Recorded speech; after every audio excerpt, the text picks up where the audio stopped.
हाय तनिष। ए आवाज आवाज आवाज। Hello good evening. Hi Tanish, good evening. Hello hello good evening. मेरा वीडियो बंद है। ओके ए चलो गर्ल्स, न्यू चैप्टर। कुछ बोलेंगे तो मैं डायरेक्ट फोन पे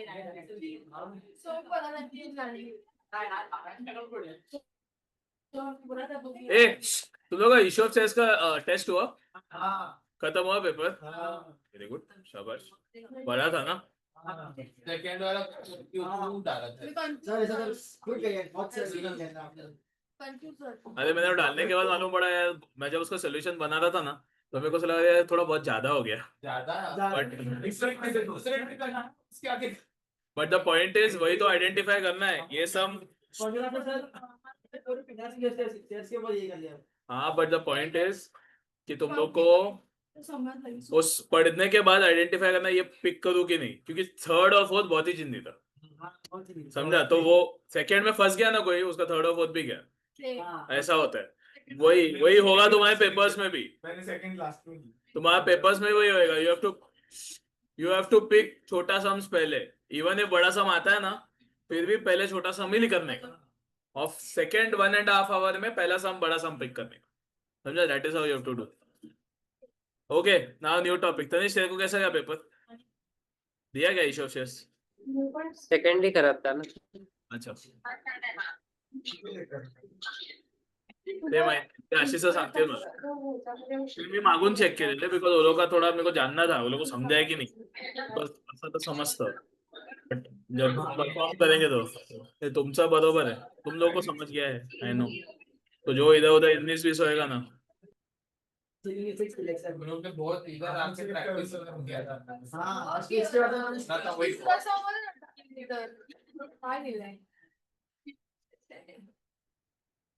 ESOP right is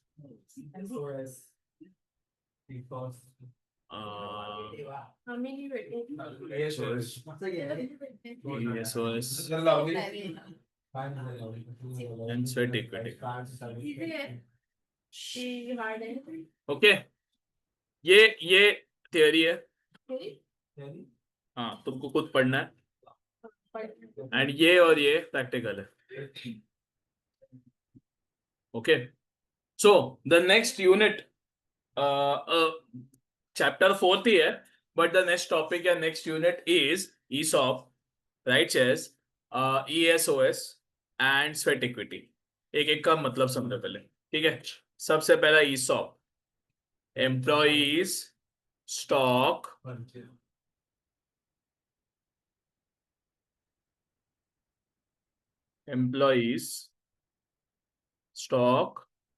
option plan, ठीक है? ESOS employees stock option scheme.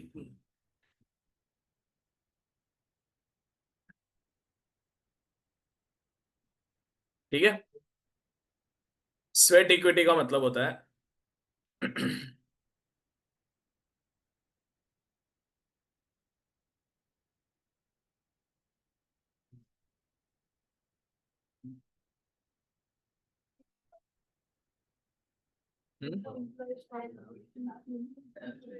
तुम्हारा नोट्स है क्या? हाँ ठीक है। एक जन के पास भी है इसमें ना, majorly what you have to understand this.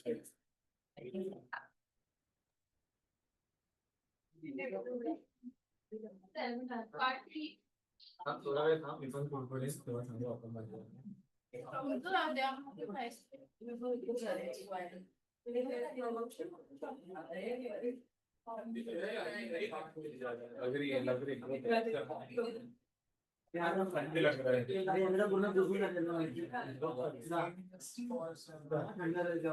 Sorry अरे येतात माझ्या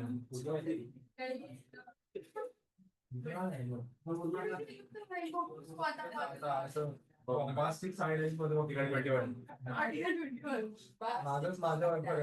बोलतो ऊपर दे ते वगैरे दिसतो कर उसका बुरा इतना खराब हो गया था कल। मेरे को घर में नहीं, घर में नहीं किया मेरे को सभी काम करते हैं उसके लिए डाइवर्शन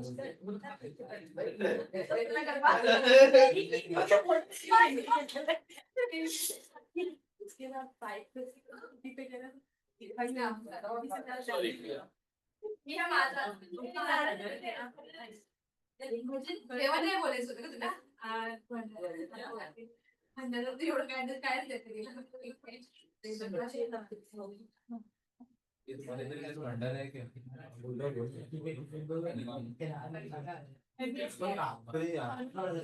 एवढा मोठा बड़ा है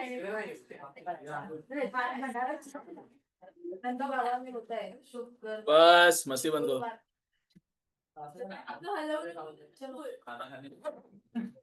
गर्ल्स चलो ध्यान दो now what are right shares issued ते कट केलं कुछ भी लिखो मत वैसे वैसे एक्सप्लेन करने के लिए लिख रहा हूँ दिस एग्जिस्ट EXIST हाँ मैं एग्जिटिंग लिख देता हूँ नहीं पड़ता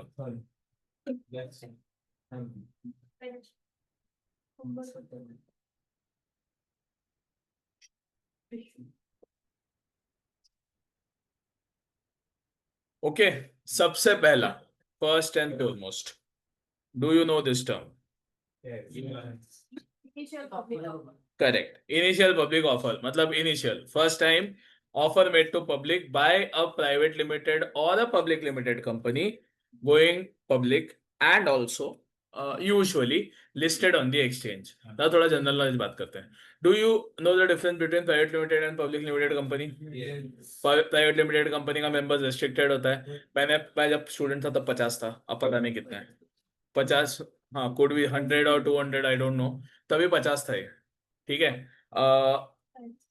उसके एक्सीड नहीं कर सकते मेंबर्स मतलब ओनर्स मतलब कितने नंबर ऑफ ओनर्स हो सकते हैं ठीक है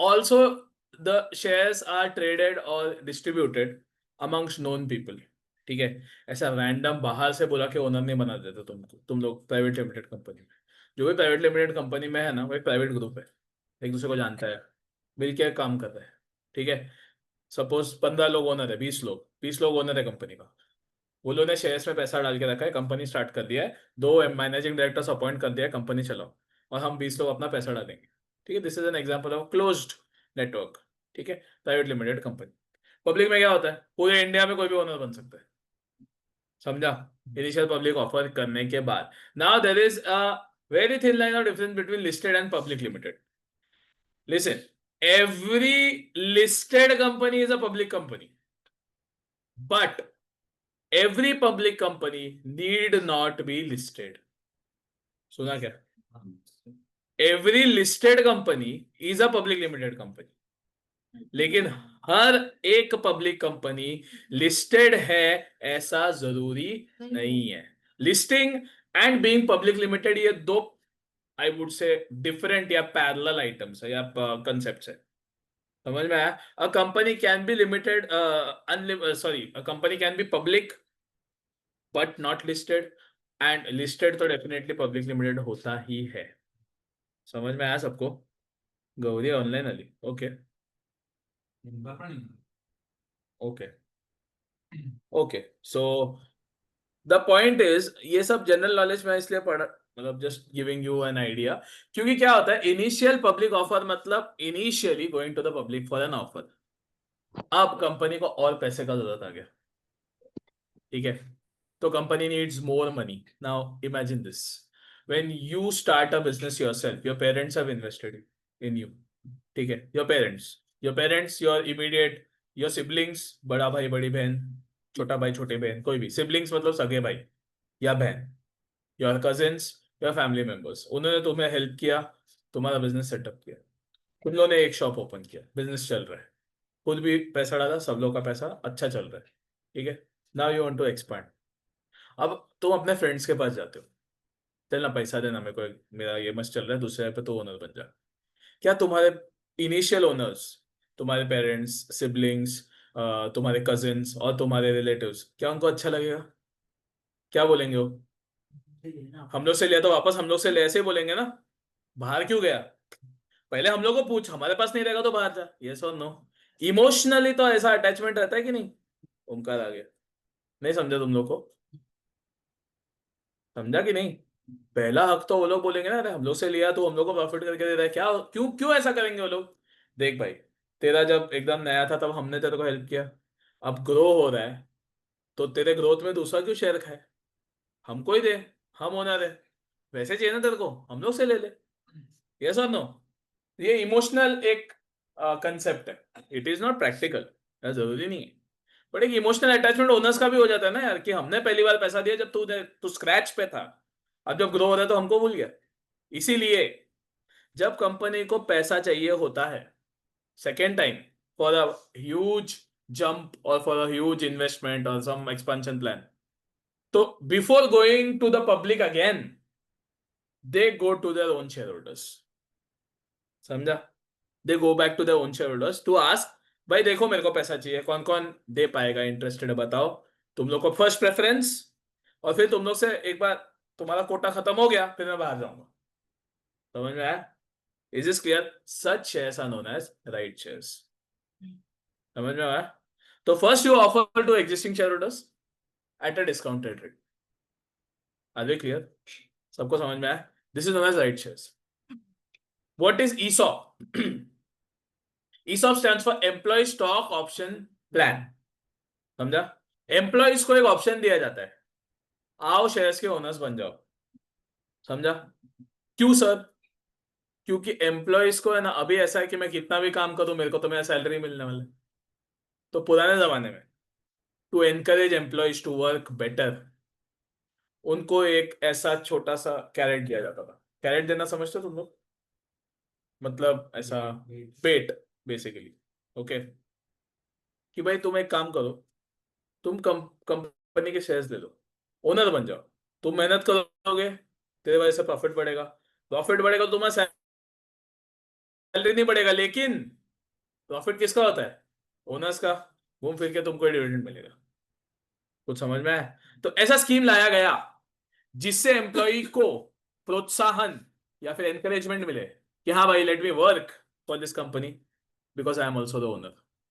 secondly, there are a set of staff who the company does not want to go away, तो उनको एक और एनकरेजमेंट, तू यहां रह, तू यहां पे काम कर, तेरे को शेयर्स दूंगा और सस्ते में दूंगा, तेरे को बाद में जाकर बाहर बेचना है बेच दे, लेकिन तुझे यहाँ पे इतने टाइम रहेगा तो तुझे सस्ते में शेयर्स भी मिलेगा, तू शेयर्स का ओनर भी रहेगा, प्रॉफिट अगर खाना है तो शेयर्स का ओनर बना रहे, keep being the owner of those shares if you want to enjoy dividends.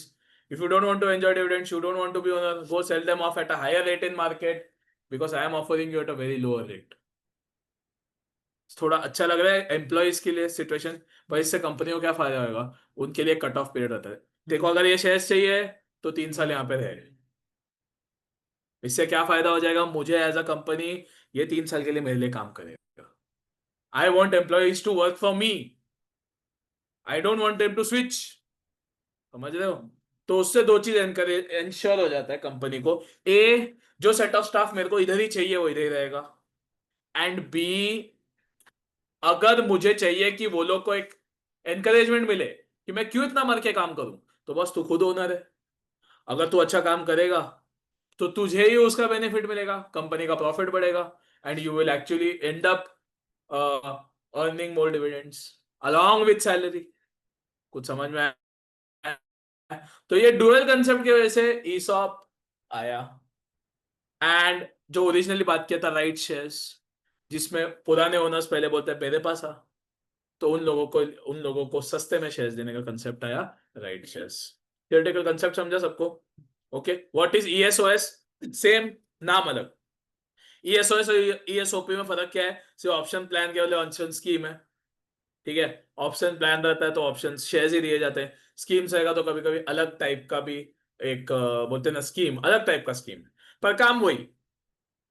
समझ में आया? तो हमारे लिए ESOS is theory, ESOP is practical, जिसमें थियरी तो है ही, थियरी प्लस प्रैक्टिकल, ऐसा नहीं लिख सकते, practical theory plus practical, theory plus practical.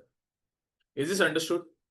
तो जो थियरी है वो तुम लोग को पढ़ना है, बस तुम लोग मेरे से बेस्ट बेटर हो एट थियरी, बिकॉज तुम लोग रीड करना, तुम लोग थियरी तुम्हारा एक स्ट्रॉन्ग पॉइंट है, नोट्स में सब देख के रखा है, प्लीज रीड करना, रीड करो, डाउट रहेगा पूछो बिंदास, पर रीड करो, बेसिक थियरी मैं तुमको बता दूंगा।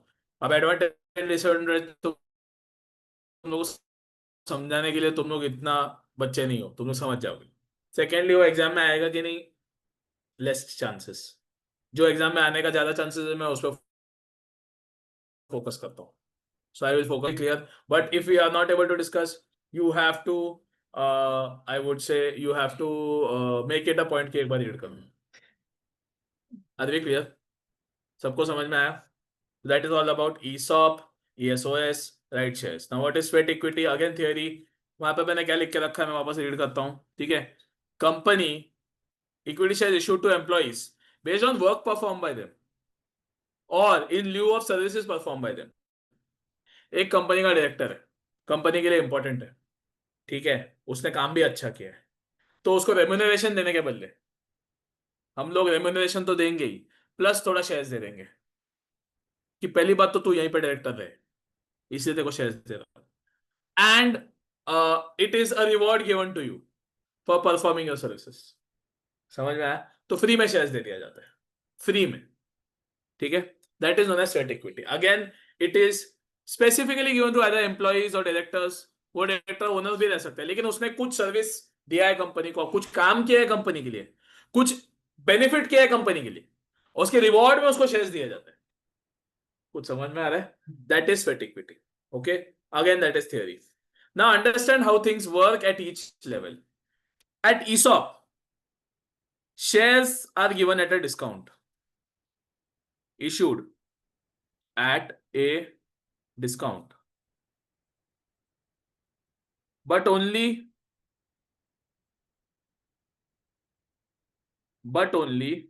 to a few employees of the company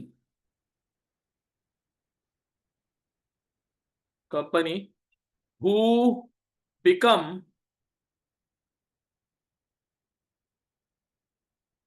last word क्या लिखा है मैंने, एलिजिबल। सबको नहीं मिलता, पहले अपना एलिजिबिलिटी लेके आओ, प्रूव करो, फिर तुमको सिर्फ इश्यू किए जाएंगे एज एन ऑप्शन, मतलब कंपलसरी है तुम लोग खरीदना ही है, चाहो तो आके खरीद लो, दूंगा डिस्काउंट पे। मीनिंग समझो पहले, फिर अपन अकाउंटिंग में देखते हैं, समझा? If you want come to me, ask me for the discounted shares, I will issue it to you. समझा? तो डिस्काउंटेड शेयर्स मतलब अगर बाहर 100 रुपए का भाव चल रहा है ना, तो मैं शायद तुम्हें 60 रुपए में दे दूं, पर मैं तुम्हें फ्री में नहीं दूंगा। It is not bonus, sweat equity में फ्री में दिया जाता है। सुना? डिफरेंस समझा? In this scheme you have to fulfil certain condition, you have to become eligible, and then you get the opportunity or the right to get those shares at a discounted value। समझ में आया? Is this clear? Again it's not compulsory with you, नहीं है पैसा नहीं ले सकता sir, fine मत ले, चलेगा, इट्स नॉट कंपल्सरी, ठीक है। Whereas राइट शेयर्स में shares are issued at a discount,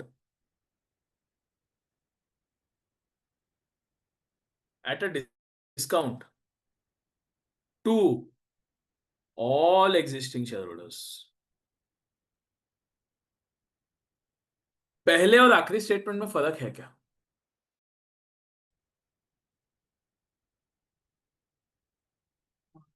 पहले और आखिरी स्टेटमेंट में फर्क है। पहला स्टेटमेंट में सिर्फ कुछ एम्प्लॉइज, वो भी एलिजिबल हुए तो, समझा? राइट शेयर्स में सारे के सारे एग्जिस्टिंग शेयर होल्डर्स को ऑफर किया जाता है। समझ में आया? All the existing share holders are given an opportunity. वो लोग लेंगे कि नहीं लेंगे वो नहीं बात हो रहा है, हम क्या दे रहे हैं वो बात हो रहा है। इवन एम्प्लॉइज लेंगे कि लेंगे नहीं लेंगे आई डोंट नो, बट हम क्या दे रहे हैं, एक सेट ऑफ पीपल को दे रहे हैं, एम्प्लॉइज जो एलिजिबल हो गए। वेयर शेयर्स में जितने सारे शेयर होल्डर सबको ऑफर है, लेना है तो लो, नहीं तो जाने दो। समझ में आया? Is this clear? कंसेप्ट समझा theoretically? both of them, all four of them? Now obviously you have to read it, that is your homework by default. Please read करो, don't keep it for later कर करके सितंबर and आ गया। अब तुम लोग को letter नहीं करना है, अब तुमको नाउ करना है। जो भी है अभी पढ़ो। समझ में आया?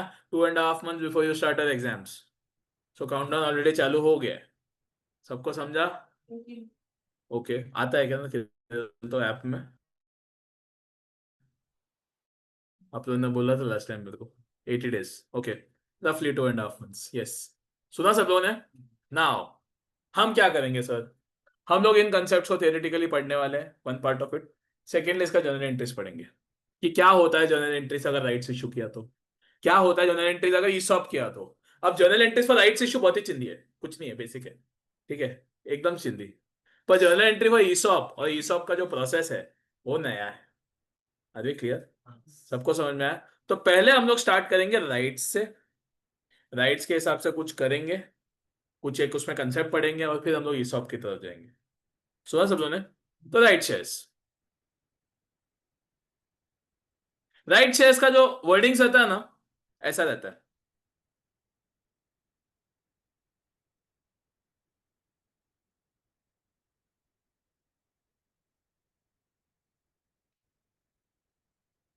एग्जाम्पल क्या क्या लिखा है मैंने?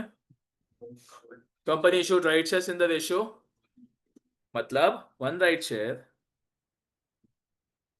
For 3 held. Is this clear? 3 share अगर रहेगा ना तुम्हारे पास तो 1 राइट शेयर आएगा। समझा? राइट शेयर है ये, अगर बोनस रहता सेम बोनस,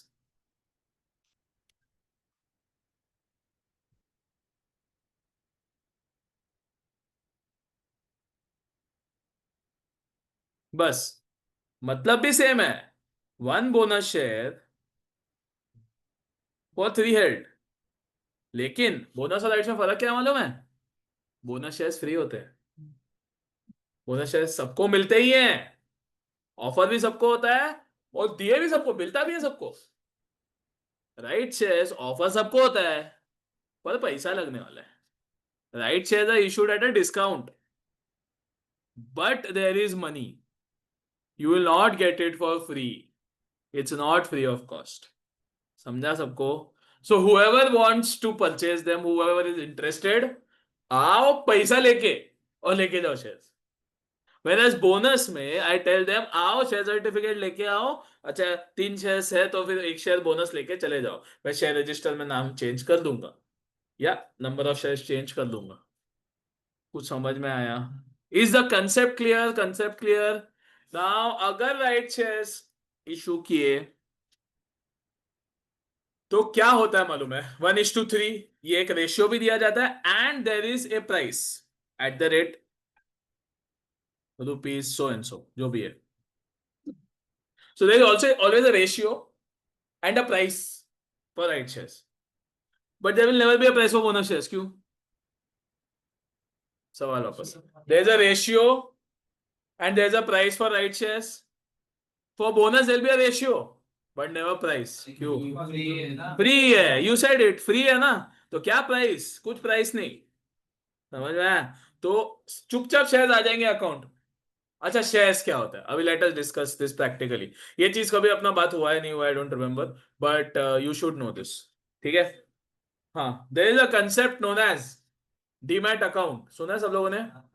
डीमैट का फुल फॉर्म होता है, demat is a short form, dematerialised, very good, dematerialised मतलब electronic.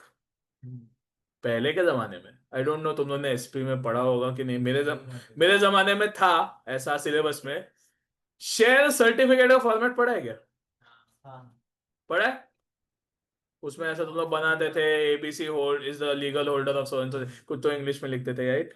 That was share certificate back then, ठीक है, जो बताता था कि ये मिस्टर सो एंड सो, इसके पास इधर से लेके इधर तक का सीरियल नंबर का शेयर्स है, इतना शेयर्स है, और ये सर्टिफिकेट पे वो आई बाय सर्टिफाई स्टार्ट करके सिग्नेचर कंपनी सेक्रेटरी रहता है।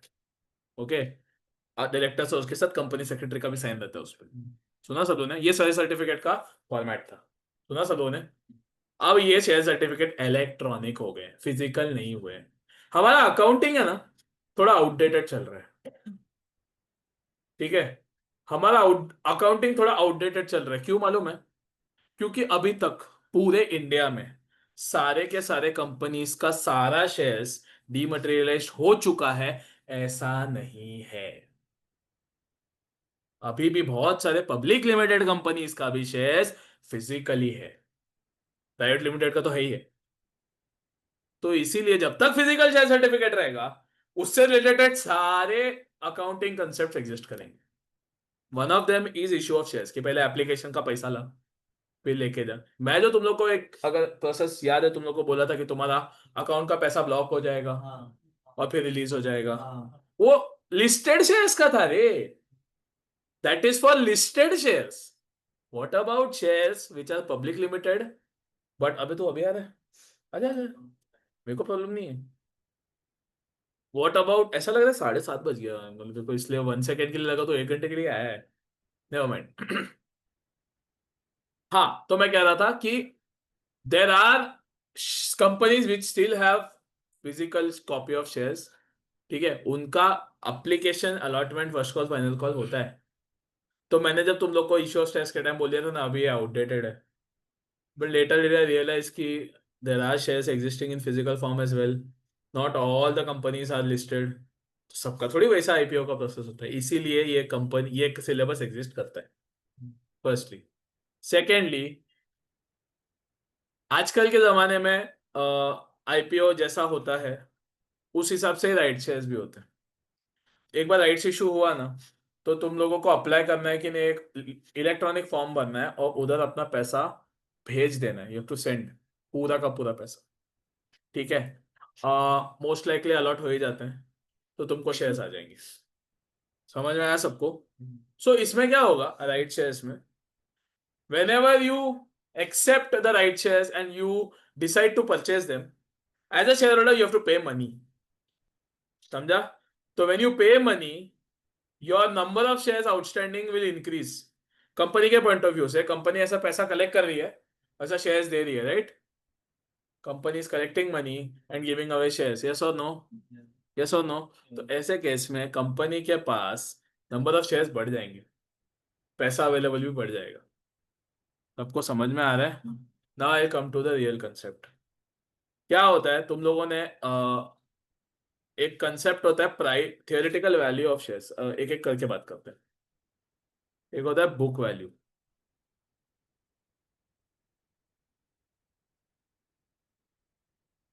ठीक है, बुक वैल्यू ऑफ शेयर्स का मतलब होता है, तुम लोग को ये सब टर्म्स अब पता रहेगा।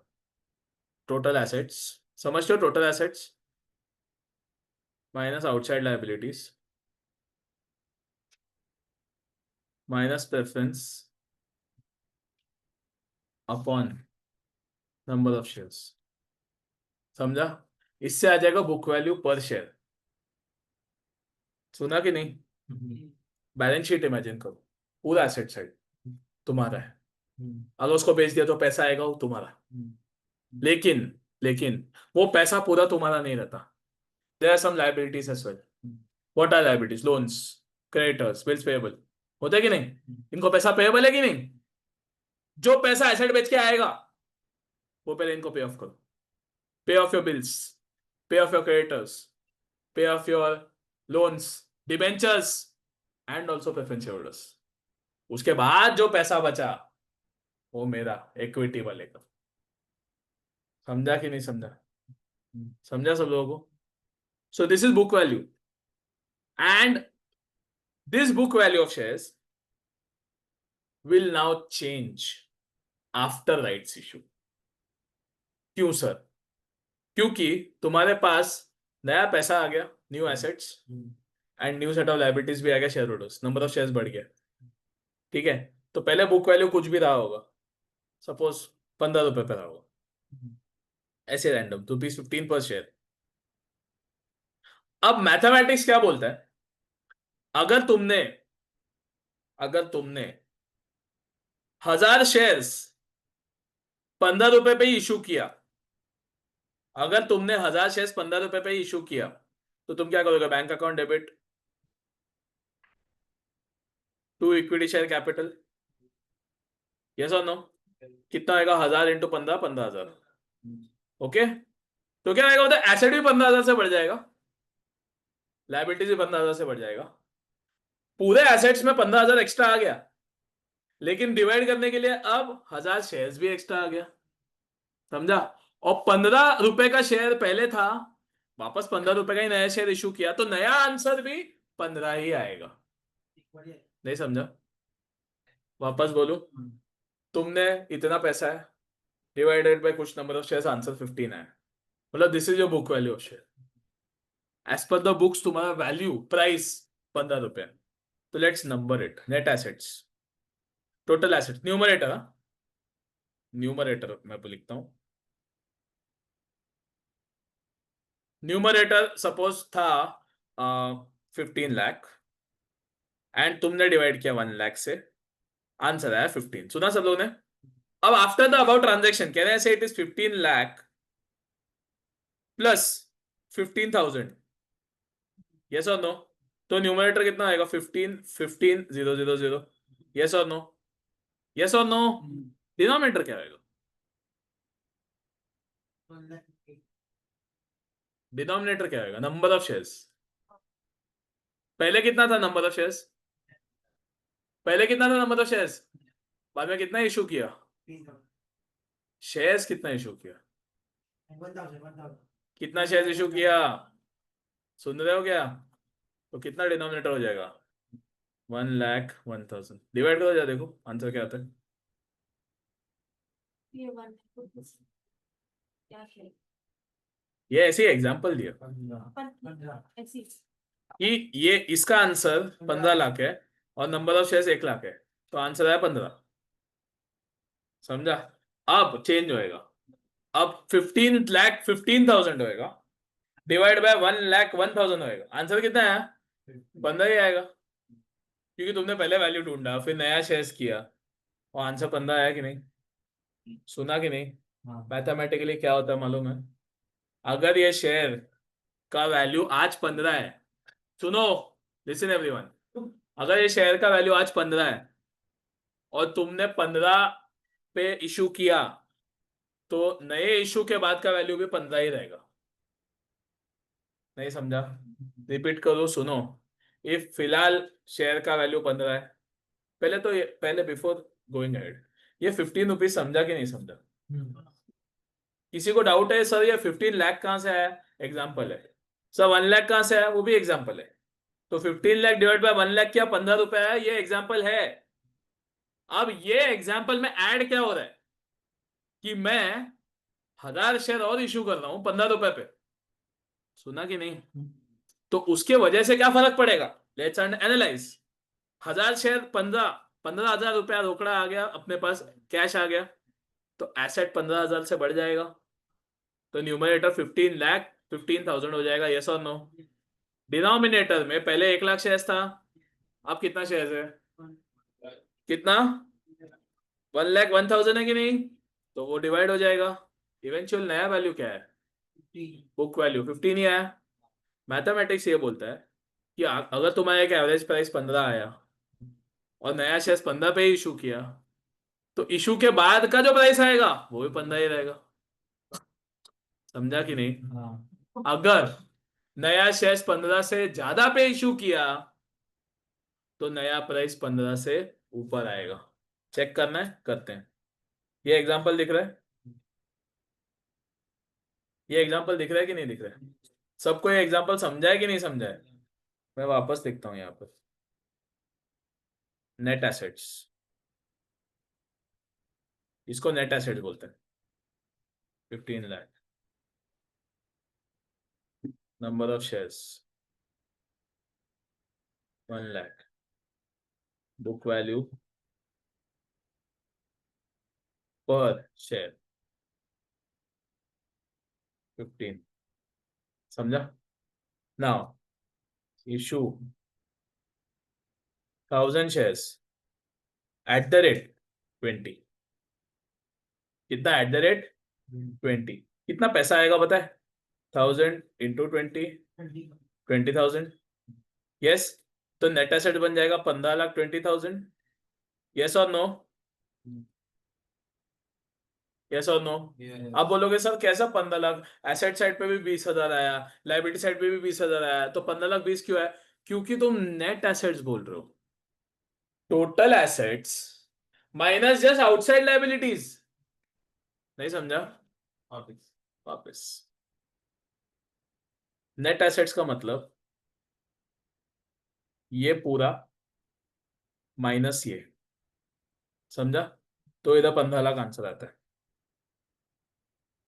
समझा कि नहीं? अगर तुम 20,000 रुपए का इशू करोगे शेयर्स, तो कहना से entry is bank account debit to equity share capital, right और रॉन्ग? इस वजह से यहां पर +20 के हो जाएगा। यस और नो? दूसरा 20 के कप, ये तो एसेट इफेक्ट, डेबिट इफेक्ट हो गया। क्रेडिट इफेक्ट किधर आएगा? ये बॉक्स में आएगा, आउटसाइड लायबिलिटीज के, कि ये ओनर के बॉक्स में आएगा? दूसरा इफेक्ट किधर आएगा? समझा ना? तो कहना है इसे एसेट लायबिलिटी टैली होने के लिए यहां पर ये 15 लाख नहीं, ये बन जाएगा 15,20,000, एंड एक इफेक्ट एसेट में आएगा। तो because of the issue of shares कहना है से my net assets now became 15,20,000। ये क्लियर हुआ कि नहीं? तो कहना है इसे इश्यू ऑफ शेयर्स की वजह से नेट एसेट बढ़ेगा।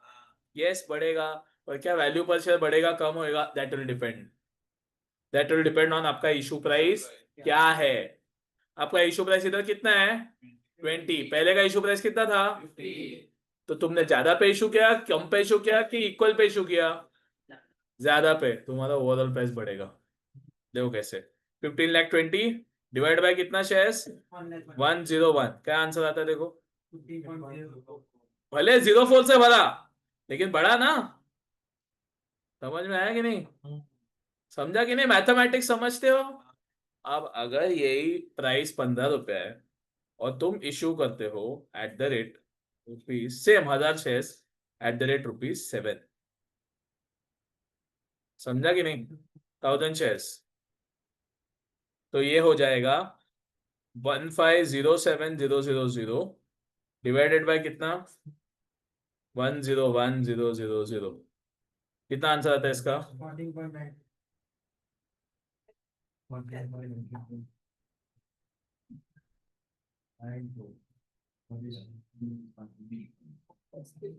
ऑनलाइन वालों, तुम लोग को समझ रहा है क्या? हाँ सर।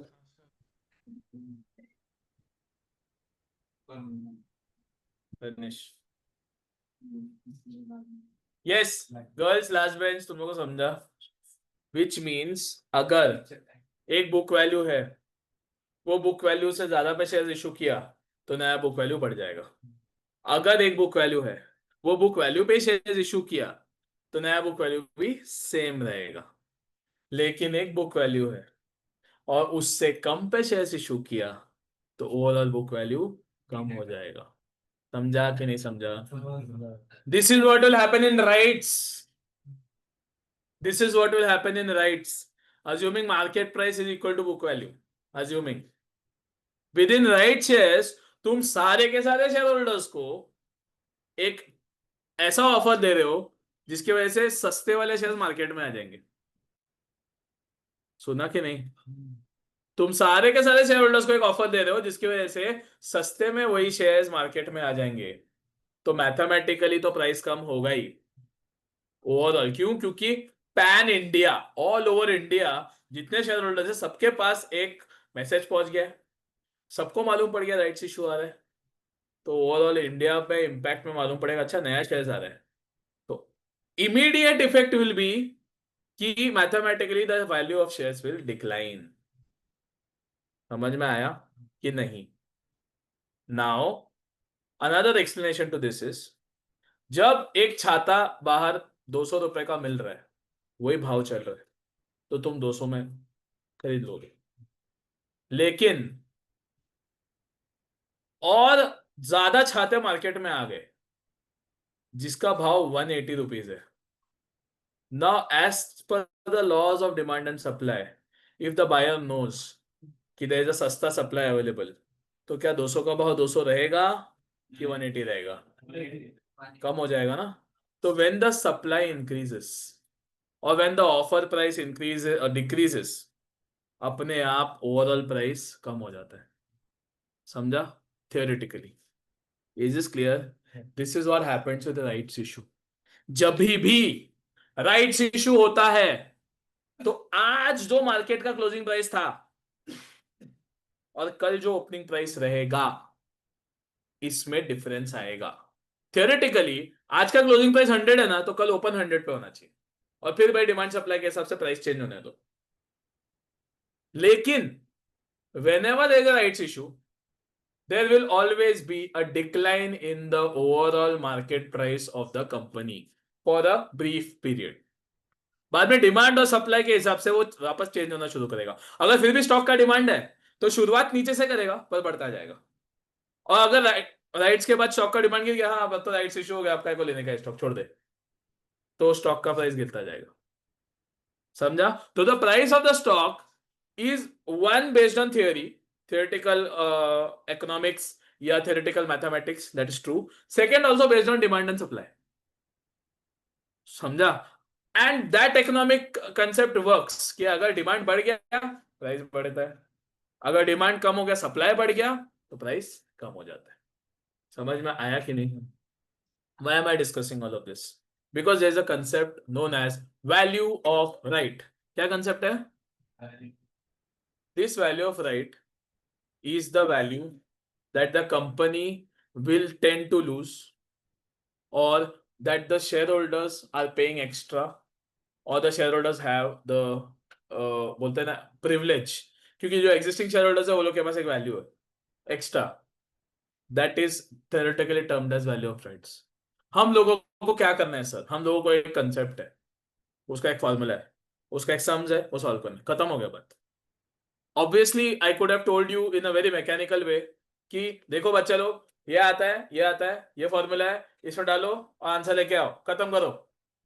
ऐसा मैं कर सकता था, पर मैं वो करना नहीं चाहता. मैं चाहता हूं कि तुम जानो कि उसके पीछे लॉजिक है.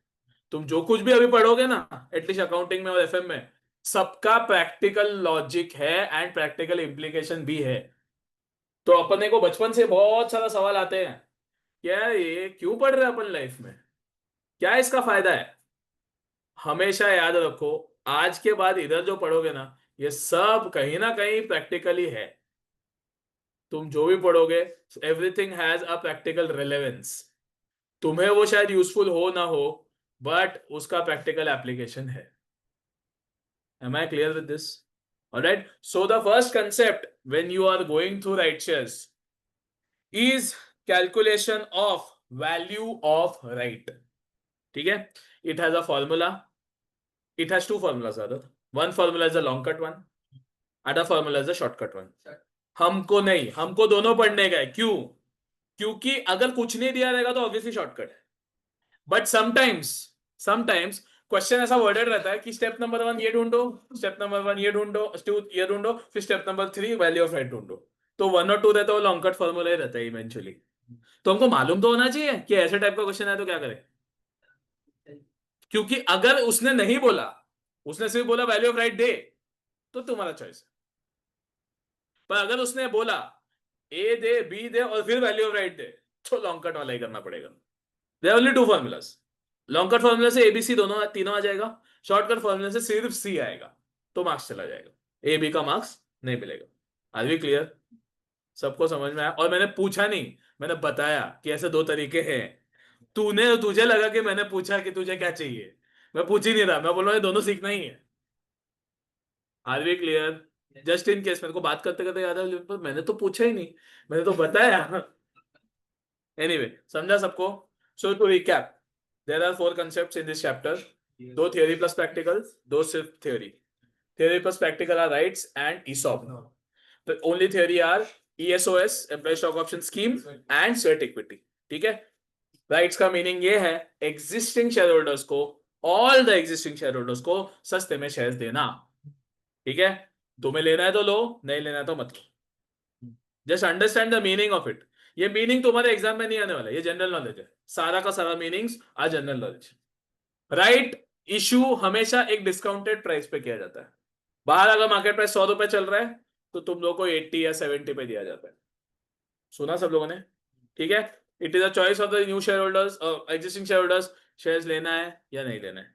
And there is always a ratio A is to B, where A represents the number of right shares, B represents against what equity? Existing equity shares.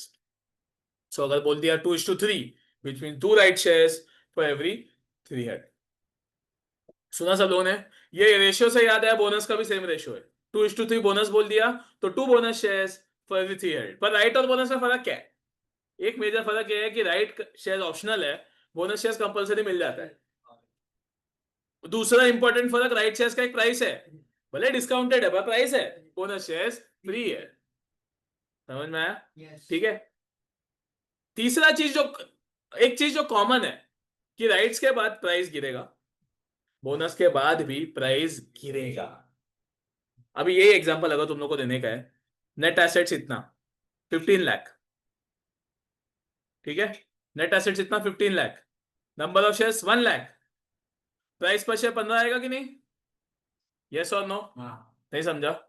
वापस बोलू, net assets 15 lakh, net assets मतलब ये balance sheet देखो, ये बड़ा box total assets minus छोटा box, that will give you net assets और known as donors funds. FM में पढ़ोगे तुम लोग। सुना? समझा? अगर बोनस दिया, अगर बोनस दिया तो कंपनी का एंट्री क्या है पता है? Reserves account, free reserves, debit to equity share capital. सुना कि नहीं? तो let me number the balance sheet as 1, 2 and 3। ठीक है, ये entry free reserves account debit to equity share capital, इसका इंपैक्ट कहां आएगा बैलेंस शीट में? 1 में, 2 में कि 3 में? सवाल समझा? नहीं समझा? सुनो ध्यान से। What is the entry for bonus? Shortcut entry. What is the entry for bonus? क्या लिखा है मैंने? शेयर इशू होते हैं और अपने रिजर्व डेबिट होता है, 1 रुपया भी जेब में नहीं आता है। सुना कि नहीं?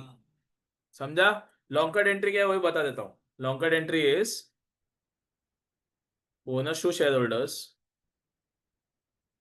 डेबिट, एक्चुअली ये लॉन्ग कट नहीं, ये करेक्ट एंट्री है।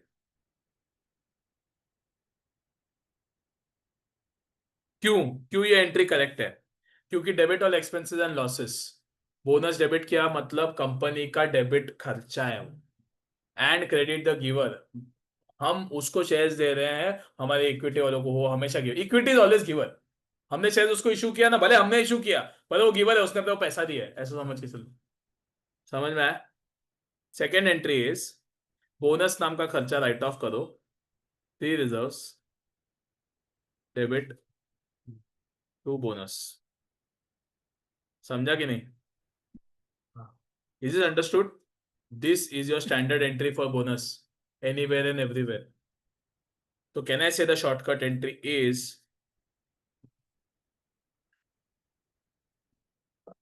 Free reserve debit to bonus, sorry to equity share capital. Online वालों समझ रहे हैं? हाँ कैन आई से दिस? तुम लोग को समझ रहे हैं? पक्का?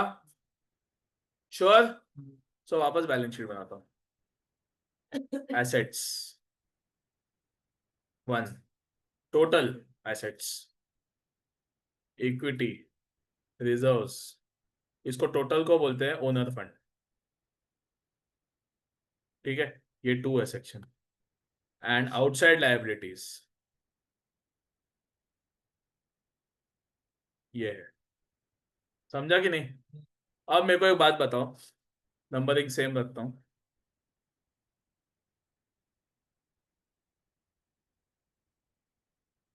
ये जो एंट्री मारा है ऊपर, free reserves to equity share capital, इसका इंपैक्ट बैलेंस शीट में कहाँ आएगा? 1 में, 2 में, दोनों इफेक्ट 3 में, एक इफेक्ट 1 में, एक इफेक्ट, कैसा आएगा?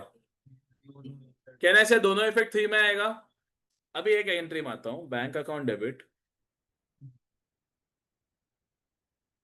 To equity share capital 1 lakh. अब ये 1 लाख का इफेक्ट किधर आएगा बैलेंस शीट में? सुना क्या? 1 में आएगा, यस, क्योंकि बैंक अकाउंट डेबिट है। 3 में आएगा क्योंकि इक्विटी शेयर कैपिटल है। समझ में आया कि नहीं? और हम लोग 1 और 3 में करेंगे तो 1 भी बढ़ेगा, मतलब 1 - 2 बढ़ेगा एंड 3 भी बढ़ेगा, इसलिए नेट एसेट्स बढ़ता है। लेकिन अगर हम लोग बोनस देंगे, तो कहने से दोनों इफेक्ट 3 में रहेगा। तो अगर original net assets is 15 lakh, original number of shares is 1 lakh, तो कहने से प्राइस बुक वैल्यू ₹15, यस और नो? अब अगर मैंने बोनस दिया 1:1, मतलब ओरिजिनल शेयर्स 1 लाख शेयर्स थे, उसको 1 लाख शेयर्स मिलेंगे, टोटल बन जाएगा 2 लाख शेयर्स। यस और नो? यस और नो? अब बताओ, थियोरी में बुक वैल्यू जो 15 था, क्या वो सेम रहेगा, कम होएगा कि बढ़ेगा? सवाल समझा? कितना कम होएगा पता है? एग्जैक्ट हाफ, 7.5 हो जाएगा, क्योंकि 1:1 बोनस दिया। जो रेशो में बोनस दोगे प्राइस उसी रेशो में हिलेगा। ये सच्ची होता है प्रैक्टिकली। अगर एक कंपनी का आज प्राइस 100 रुपया है मार्केट में, जेन्युइन वाला जो तुम लोग स्टॉक मार्केट देख सकते हो टीवी पे, इंटरनेट पे, अगर उसका आज प्राइस 100 रुपया है और उसका कल से बोनस इफेक्टिव हो रहा है, एन इफेक्टिव डेट ऑलवेज, तो कल उसका ओपनिंग प्राइस 50 रुपया ही रहेगा एंड फिर वहां पे ट्रेड होएगा, फिर डिमांड सप्लाई। थोड़ा समझ में आया कि नहीं? Is this understood everyone? पक्का? So lot of things which are general knowledge अभी पढ़ लिया अपन ने, पर प्रैक्टिकली अपने को ये याद रखना, sorry theoretical syllabus wise, curriculum wise हमको ये याद रखना है कि शेयर का बुक वैल्यू कम होगा आफ्टर राइट्स, कम होगा आफ्टर बोनस। समझ में आया ये कैसे, क्या, और इसके पीछे का लॉजिक एंड एनालिसिस है वैल्यू ऑफ राइट्स, जो हमारा फर्स्ट कंसेप्ट है। छोटा कंसेप्ट है, 4-5 ही समय वो खत्म कर देने के और उसको वैसे ही सोचने के। हो सकता है ये कहीं ना कहीं यूज आए आगे के स्टडीज में या टीवाई में, I am not pretty sure about it, but accounting standard अगर लाइफ में कभी पढ़ोगे तो उसमें ये कंसेप्ट है। There is a concept of EPS, earning per share, सुना है? अर्निंग पर शेयर एफएम में भी सुना है, वैसे अकाउंटिंग में भी होता है, मतलब फॉर्मूला सेम है लेकिन उसका इंटरप्रिटेशन या उसका जो डिस्क्लोजर से अलग अलग होता है। तो उसमें अपने को ये फॉर्मूला काम आएगा, लॉन्ग कट वाला। Are we clear? सबको समझा? हाँ, so you will now write down right shares and value of rights के ऊपर कुछ तो भी पूरा लिखो। बहुत कुछ सुन लिया है, उतना 10 मिनट का ब्रेक भी मिल जाएगा, बहुत सुना है, थोड़ा सेटल डाउन हो दो और थोड़ा लिख भी लोगे। समझा? 10 मिनट का ब्रेक मतलब तुम लोग ब्रेक पे नहीं जा रहे हो, मैं बड़बड़ करना और तुम्हारा कानों तक आवाज पहुंचने पे एक पॉज लग जाएगा, उसको ब्रेक बोल रहा हूं, तुम काम ही करोगे। Are we clear? ब्रेक बोला तो सबका आंख और कान, break break are we talking? अभी तो चालू हुआ लेक्चर, अभी ब्रेक? चलो फोन लाओ, कोई भी दो यार, कोई भी दो। व्हाट्सएप ओपन करके देना प्लीज। पिछला चैप्टर खत्म हो गया है। पॉज राइटिंग बोला मैं, स्टॉप राइटिंग नहीं। पॉज करो, वापस रिज्यूम कर लेंगे। मैं तुम लोग को एक्सप्लेन कर देता हूँ ये क्या है। ऑनलाइन वालों तुम लोग हो, 3 लोग थे ऑनलाइन। तनिष तो है ही as usual, Omkar and Gauri are also online today.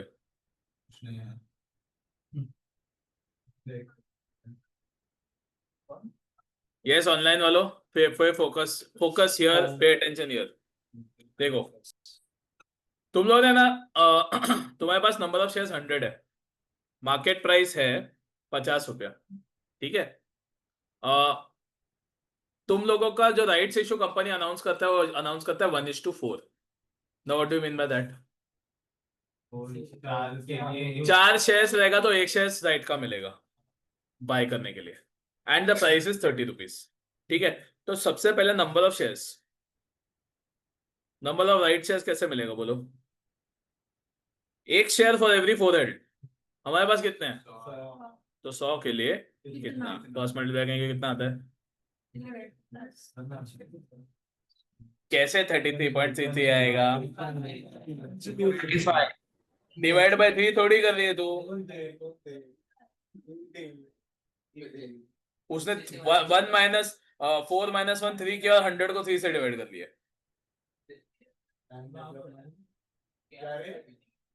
Okay, now listen. Step number 1 is to find out what is theoretical. अरे यार, theoretical x right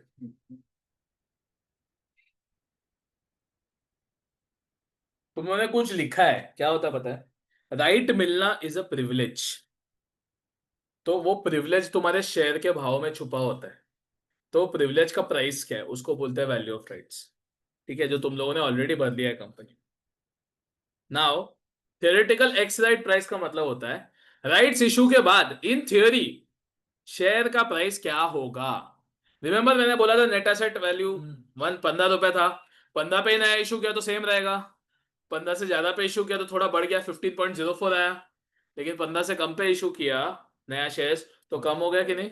तो अब आफ्टर द राइट्स इशू क्या होना चाहिए थियोरेटिकल मार्केट प्राइस? फिलहाल 50 रुपए है।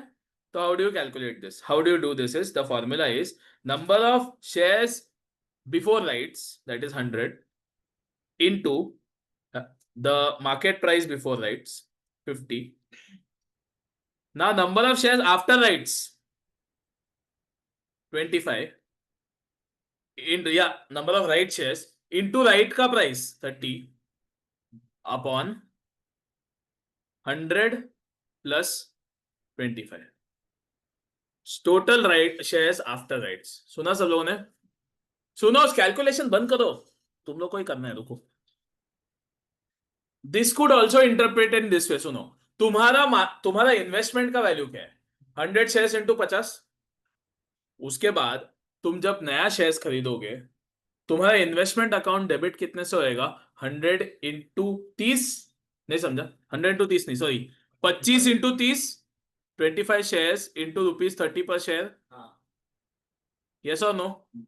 तो तुम लोगों का कैश आउटफ्लो उतना होएगा और वो भाव का शेयर्स आ जाएगा।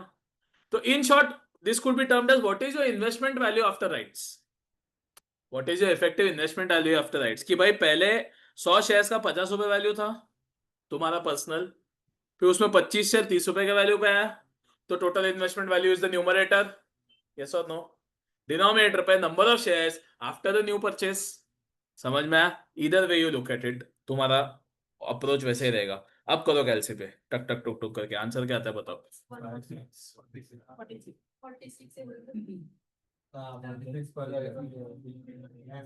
हाँ, क्या किया तूने? आप खालचा पण ना डिवाइड बाय 1।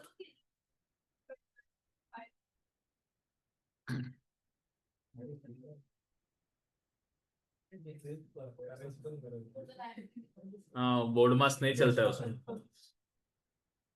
समझा? कितना आला का 46? आण आन्सर कॅल्सी साईडला ठेवून दिला। हाँ, मग ते घेऊन ये आन्सर, मगच साईडला ठेव कॅल्सी। हो गया भाई, आपने कर लिया ना, बराबर है।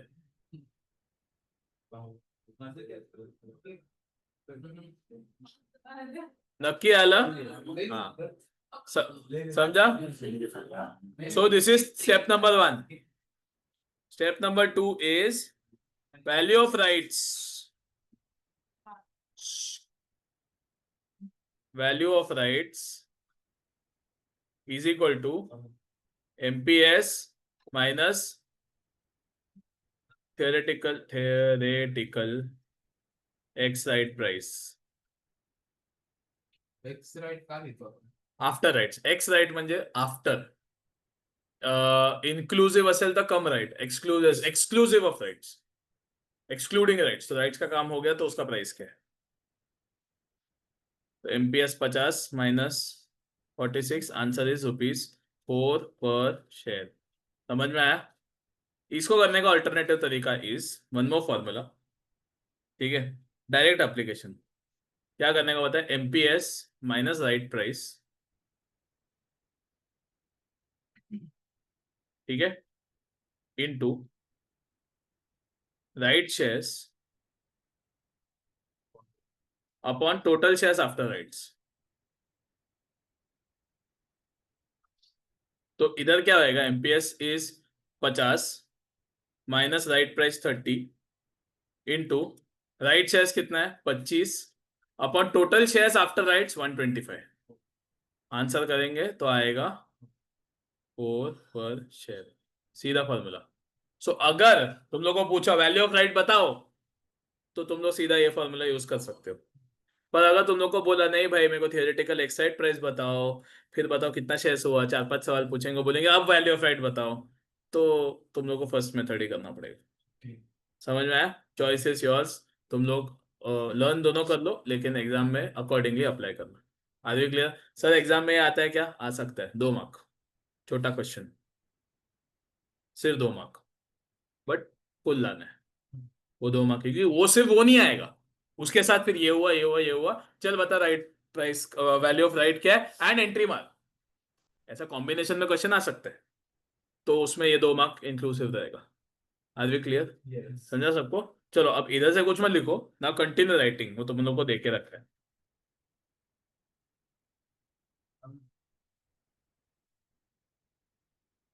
नंतर तू पुढे जाणार नाही तुझी शिकत नाही नाही. ठीक आहे.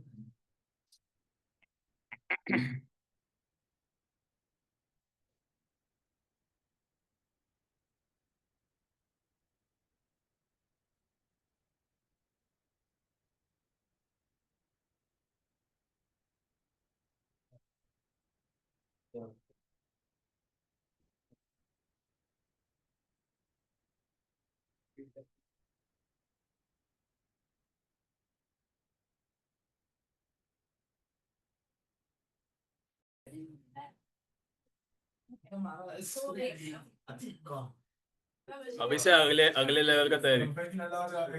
26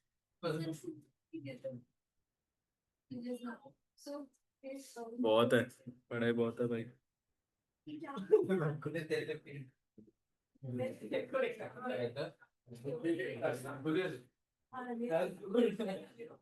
है क्या वहां पे? तो पढ़ना। Illustration. हाँ, इलस्ट्रेशन पेज नंबर 2 पे।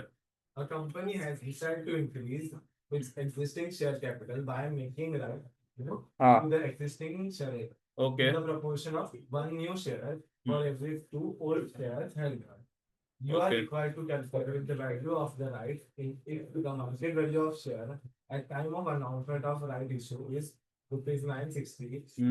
The company has decided to give one share of rupees 100 at a premium of rupees 380.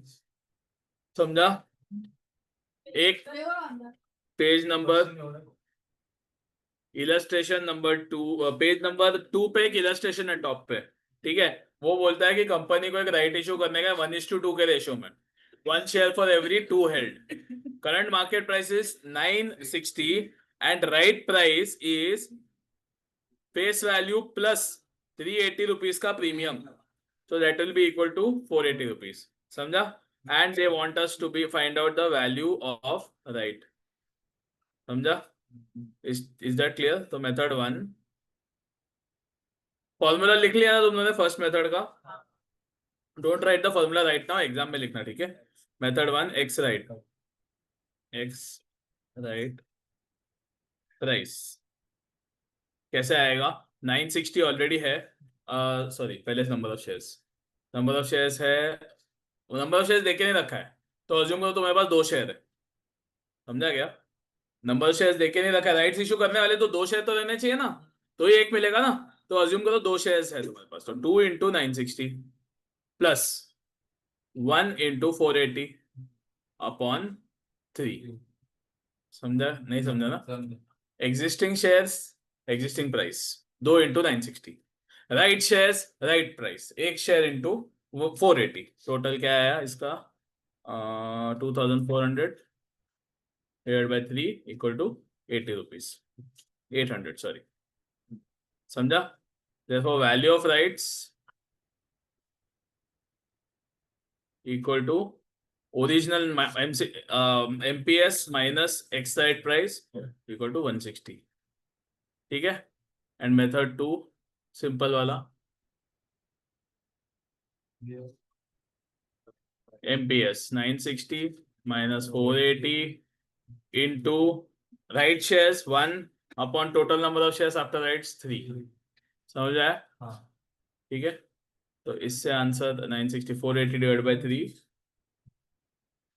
सीधा आंसर आ जाएगा 160 पर शेयर इज दिस क्लियर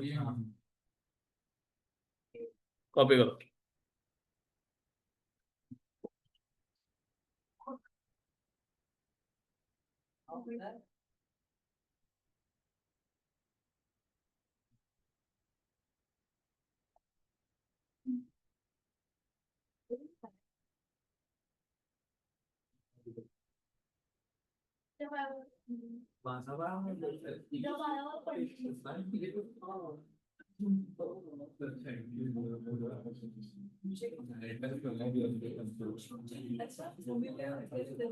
ये परत घरी मग.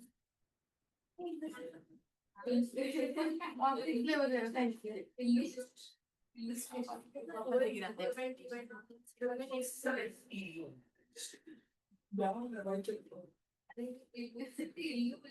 अरे इलस्ट्रेशन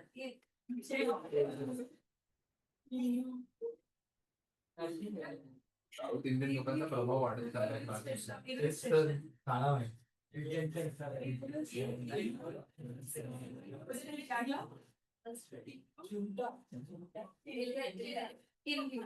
अरे मला मागे पडावं लागेल आता काय रे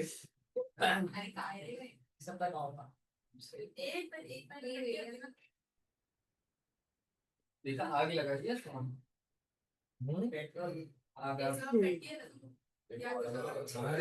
बरोबर देखो बड़ा होता है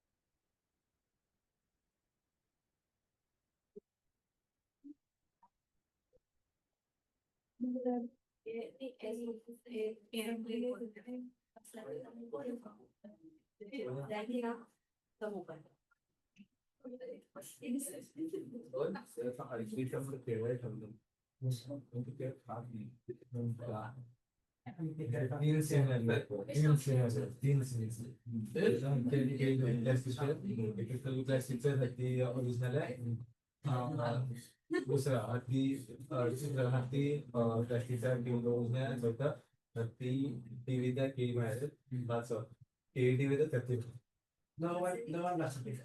ते सगळं ओरिजिनल सगळं पॉसिबल सांग अरे कारण की ते स्वप्नात येत ना म्हणजे आली पाचशे आली पासून माझ्या त्याचे पॉसिबिलिटी खोटे आहे नाही कोण खाते इमॅजिनरी बस सगळे फालतू काम नको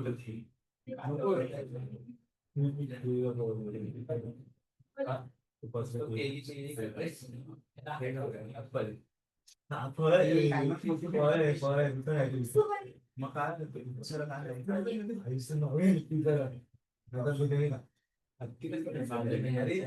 नाव बोललो ना मी हे नाव हे बाद में नेक्स्ट झालं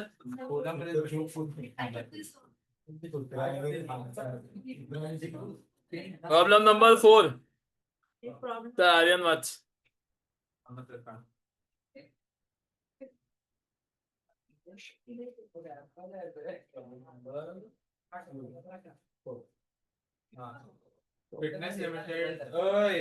Fitness Limited is planning to raise funds ध्यान दो।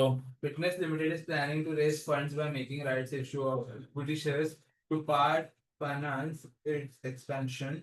The existing equity share capital of its company is rupees 40 lakh and the market value is 45 per share. The company offered to its shareholders the right to buy 2 shares at rupees 12 each for every 5 shares held. Okay You are required to calculate theoretical market price per share after the rights issue, value of the value of rights, and percentage increase in share capital. Now this can not be done the second method way. तुम लोग को देके रखा है कि पता करो theoretical market price क्या है, पता करो कि नंबर ऑफ शेयर्स क्या है वगैरह वगैरह। So you have to do the long cut way. Okay, so let's do the question. यहाँ पे एक 40 लाख रुपीस का टोटल उनको capital number of share capital है। नंबर ऑफ शेयर्स मैंने ढूंढा है ऑन स्क्रीन, डिवाइड बाय 10 बोल के 4 lakh. They want to raise क्या लिख के रखा था, right share capital using a rights issue, and rights issue should be in the ratio 2:5, मतलब 2 shares for every 5 shares held. All right, market price of the share was 45 and right price कितना था? 12. तो let's start. सबसे पहला you need number of shares. Shares is 2:5 है, 4 लाख के लिए कितना? Cross multiply.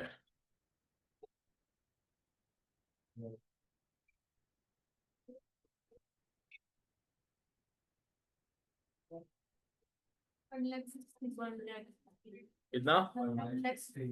1.6 लाख। समझा? Now theoretical, or should I say just X right price?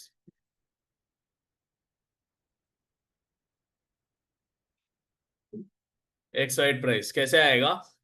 You have to find out. पहले तुम्हारे पास कितने शेयर्स थे? You had total 4 lakh shares into original price was 45, ठीक है, plus new shares were 1.6 lakh at the rate raised price of 12, the whole upon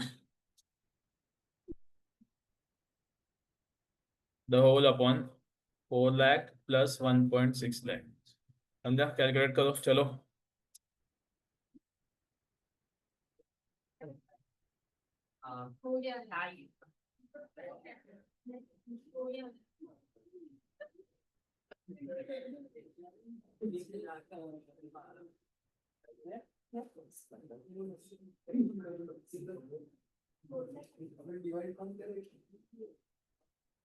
कैलसी पे कैसे करने का पता है? 4 लाख इंटू 45 एम प्लस, समझा? 4 लाख इंटू 45 एम प्लस करो। हाँ, plus हाँ, उसके बाद 1.6 मतलब 1,60,000 इंटू 12, वापस एम प्लस दबाओ। इजी टू एम प्लस खेलने के लिए चलता नॉर्मल एम प्लस, ठीक है। मतलब अभी 2 मल्टीप्लीकेशन ऐड हो गया। अब दबाओ MRC, क्या है आंसर? 199 वो लेके आंसर सांग तो। 4 lakh. वो आंसर नहीं है, रुक जा, खत्म नहीं हुआ अभी तक। 4 लाख इंटू 45 फिर एम प्लस दबाओ। तुम लोग कैपिटल बेटिंग सीखा है ना? हाँ, जीके सिखाया मतलब जीटी सिखाया था। एक मिनट तुम लोगों को कुछ बताता हूँ, ठीक है। जीटी बोलली मला ऐकून दिला, ठीक है। एक मिनट, 10,000, ठीक है, 7,000, एक मिनट 3,500, 2,000 रैंडम नंबर्स, ठीक है। और एक काम करो, 1 डिवाइड बाय 1.1 करो, इक्वल टू क्या आया? नेक्स्ट, एक और इक्वल टू दबाओ। नेक्स्ट, नेक्स्ट, हाँ बस रुक जाओ, ठीक है। मेरे को आंसर चाहिए, दिस इंटू दिस यहाँ पर, ठीक है, 2, 3, 4 और टोटल हे माहिती आहे हे कसं करता तुम्ही? ते सेपरेट करतो 1 पहिले हे काढणार नंतर त्याला मल्टिप्लाय करायचं. हो मॅडम, इंटू दोनदा नाही, ते फॅक्टर काढायला. मग आम्ही आता Factor काढून झालं? इंटू करतो आम्ही सर. काय इंटू करता, काय करता बोला? 10,000 into 9.90. हाँ तो क्या आंसर आया? 10,000 इंटू 909. 0.909, तो 9090, फिर ये लिखते हो ऐसा, हाँ, बराबर है, फिर वापस कैलसी पे करते हो. हाँ. हाँ. अब सुनो, 5. एक काढ़ा, हाँ नेक्स्ट काढ़ा, एक सेकेंड काढ़ा है, ये आंसर्स मेरे को इंडिविजुअली लेके आओ, 5 7. ठीक है. नेक्स्ट 5 7. 5 5 7 8, 2. नेक्स्ट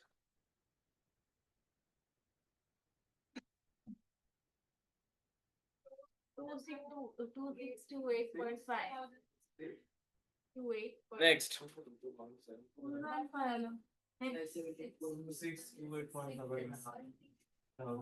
ठीक है. अब फाइनल आंसर बताओ. सब लोग कैलसी यूज कर रहे हो ना? जितने लोग लाए उतने.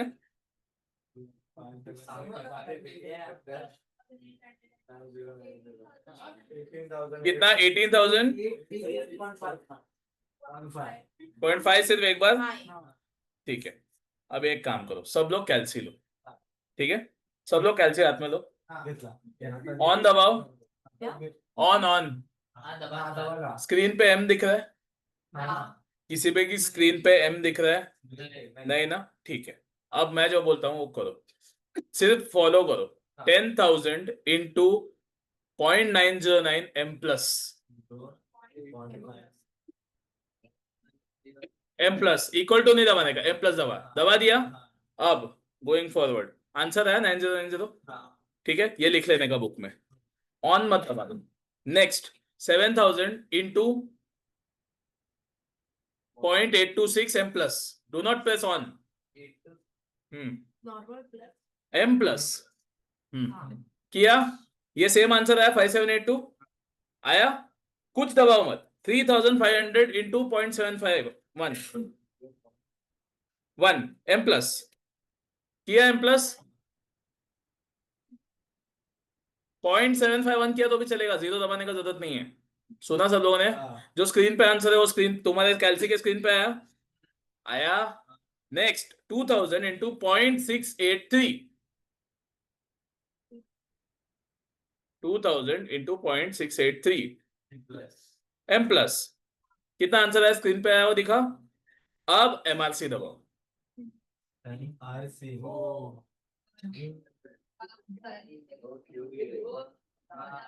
क्या हुआ इससे वजह से? 5-7 सेकेंड का कैलकुलेशन बच गया कि नहीं?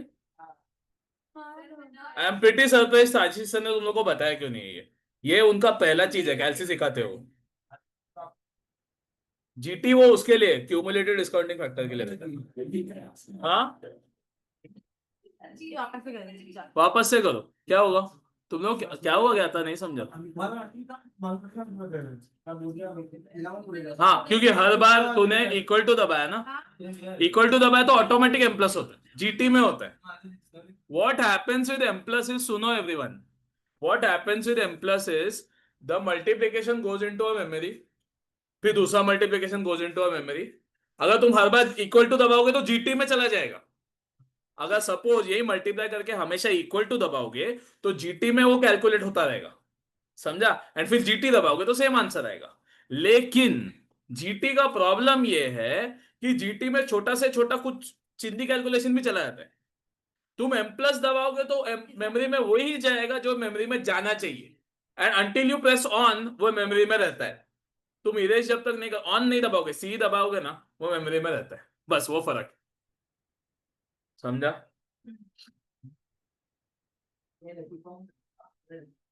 Memory plus memory minus, MRC is memory recall and memory clear.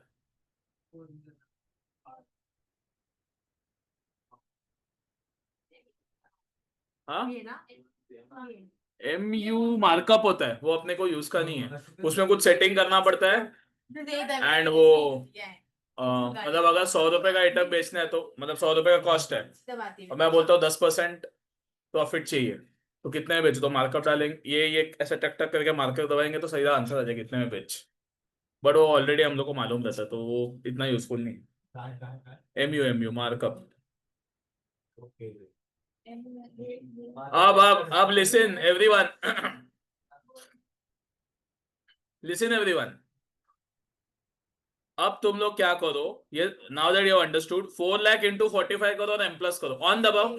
पहले तो M मेमोरी, M कैसियो वाले कैलसी वालों, ऑन दबा के M जाता नहीं है, MRC करना पड़ता है कैसियो वालों। बाकी सब लोग हाँ MRMC, मतलब पहली बार दबाएगा ना, हाँ वही पहली बार दबाएगा तो मेमोरी में जो है वो दिख जाता है, और फिर दबाएगा तो फिर मेमोरी क्लियर होता है। सुना? तो अभी इधर देखो, सुनो। Now the point is, now memory is cleared. 4 lakh into 45 M plus करो, M plus 45 M plus करो, and 1 lakh 60 into 12 M plus करो।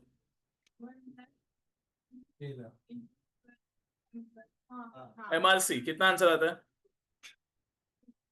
199240।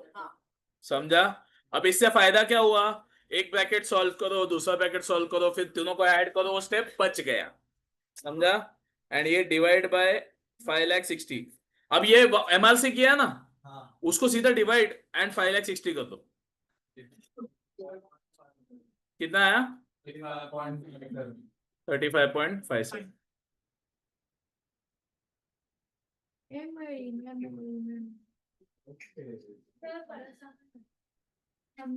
कोणतं? ऑन दाब कॅल्सिओ, तिथे कॅल्सिओ आहे म्हणून ऑन दाब। M दिसतंय का तिकडे? हा M दिसतंय? टाइप कर 4 लाख इंटू 45 M प्लस दाब, ठीक है, विसर आता ते, you don't need that answer. Next, don't press on, don't take press anything. 1,60,000 कर punch into 12 press M plus, ठीक है, 2 M प्लस हो गया, प्रेस MRC, ये आन्सर आया। आता ह्यालाच डिवाइड कर, हे लिहायचं, लिहून काढायचं 9992 something something divide by 5,60,000 orally can be done. अभी ये आंसर आया MRC स्क्रीन पे, प्रेस डिवाइड, डिवाइड बाय 5,60,000।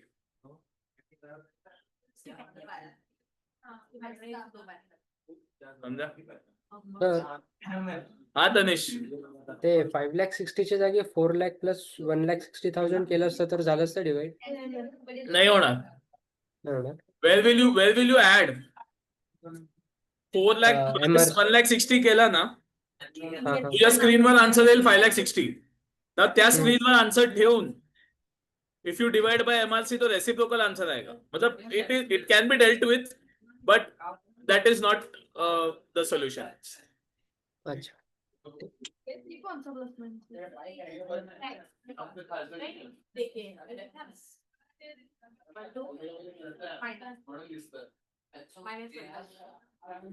चलो नींद उड़ा क्या? मेरे को सीरियसली समझ में नहीं आ रहा, आप लोग को इम्प्रेस क्यों नहीं सिखाया सर ने? पूछता हूँ। अरे वो कैपिटल बजटिंग में बाय डिफॉल्ट रहता ही है। Actually I tell you one reason is because you anyway have to write the amounts, ठीक है, बट प्रॉब्लम ये होता है कि while you should be careful using M plus. तुम्हारा टाइम बचाता है ना 5 सेकेंड 10 सेकेंड, पर तुमको वो पूरा डेटा एंट्री करते हुए कैलकुलेट करते हुए केयरफुल लेना पड़ेगा, फटाफट नहीं कर सकते। तो अगर एरर हो गया ना तो फिर वापस रीडो करना पड़ेगा, तो टाइम बचने के बजाय वेस्ट हो जाएगा। तो अब इसीलिए आशीष सर ने बोला नहीं कि नहीं भाई तुम लोग भाई टेंशन पालो ही मत, लॉन्ग कट करो पर करेक्ट करो, ऐसा है। नहीं, मैं चाहता हूँ कि तुम लोग को दोनों मेथड मालूम हो, फिर तुमको जो मजा है वो करो। तुम लोग को दोनों ऑप्शन है, ऑप्शन भी मालूम होना चाहिए। तुम बताओ तुमको क्या मजा आ रहा है, वो था करेक्ट। ये इसका आंसर क्या है?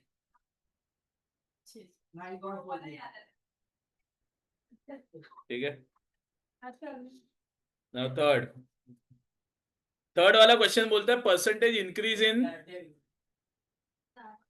शेयर कैपिटल, ठीक है। तो टोटल शेयर्स बिफोर राइट्स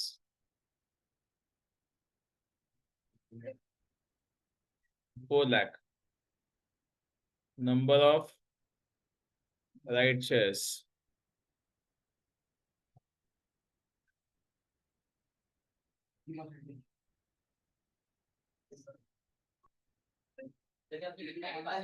हाँ अभी लिख लो, करेक्ट।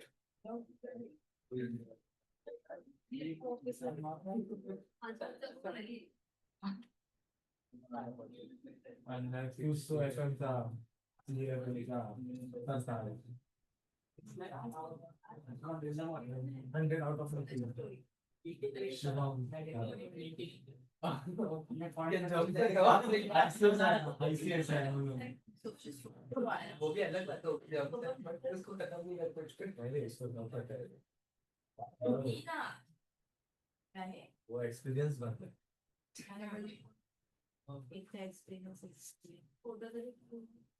चलो कॉपी कर लो ये।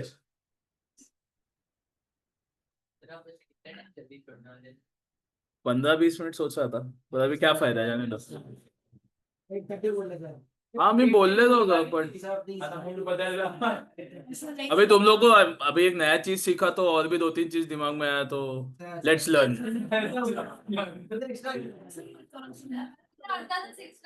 पक्का सोच लो।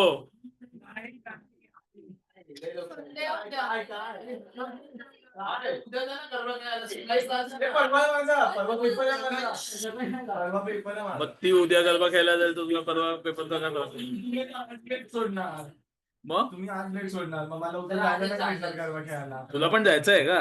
मी पण गेलो. हे नव्हतं माहिती। हाँ ठीक है रुको, मला पण जायचं लवकर, डोंट टेल।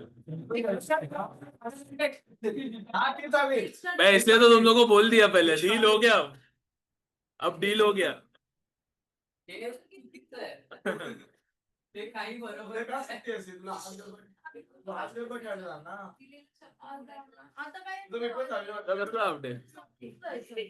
उद्या संडे आहे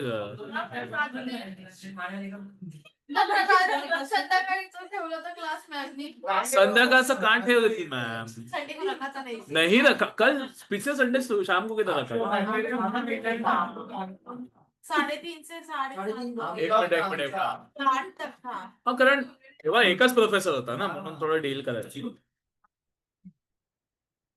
ma'am was out of town ना इसके।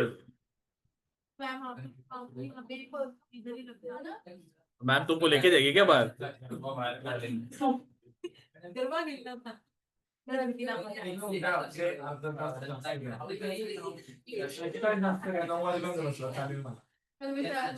कारण परवा IME पेपर होता.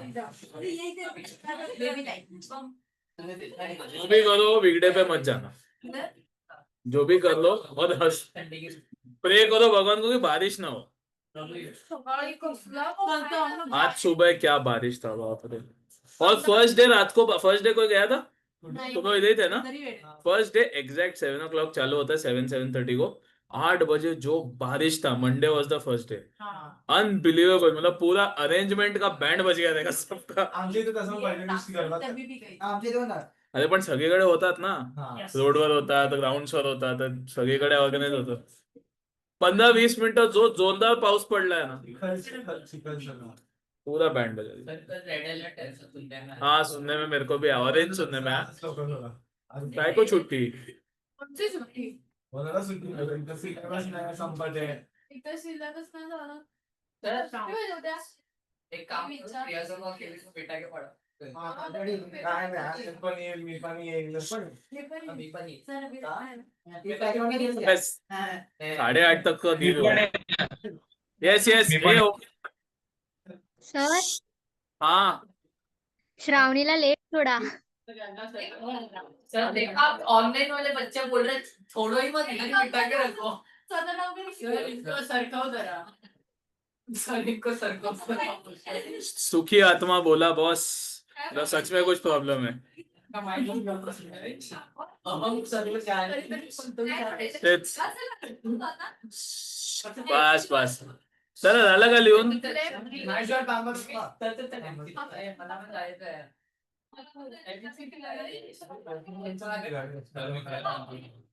रेकॉर्ड करा आणि मॅमला पाठवा.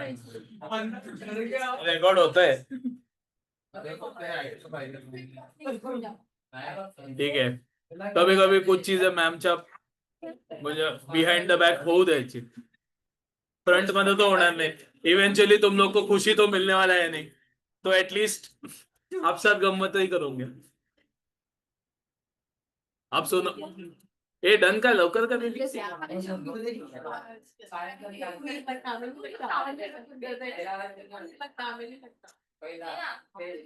अच्छा सुनो लिसन एवरीवन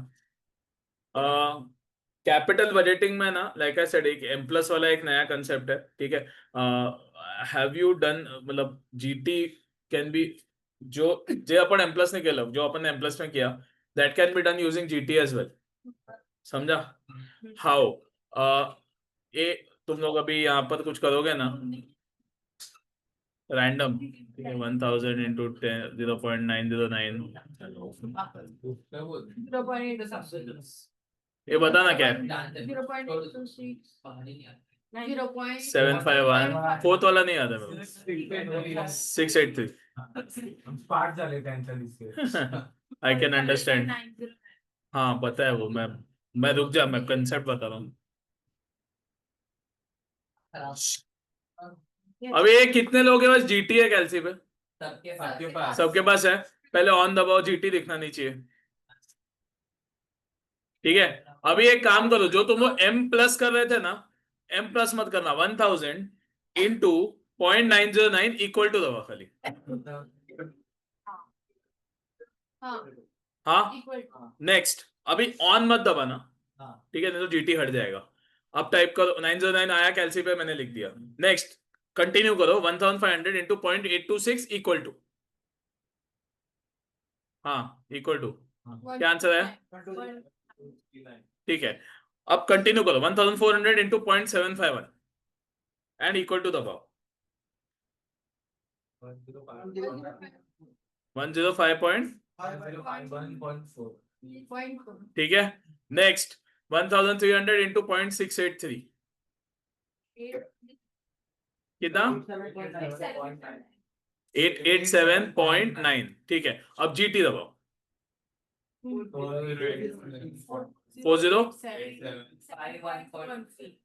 40875 कैसे आ सकता है ठीक है अब एक काम करो इन दोनों इनको इंडिविजुअली करो कैलसी पे यही आंसर आता है क्या चेक करो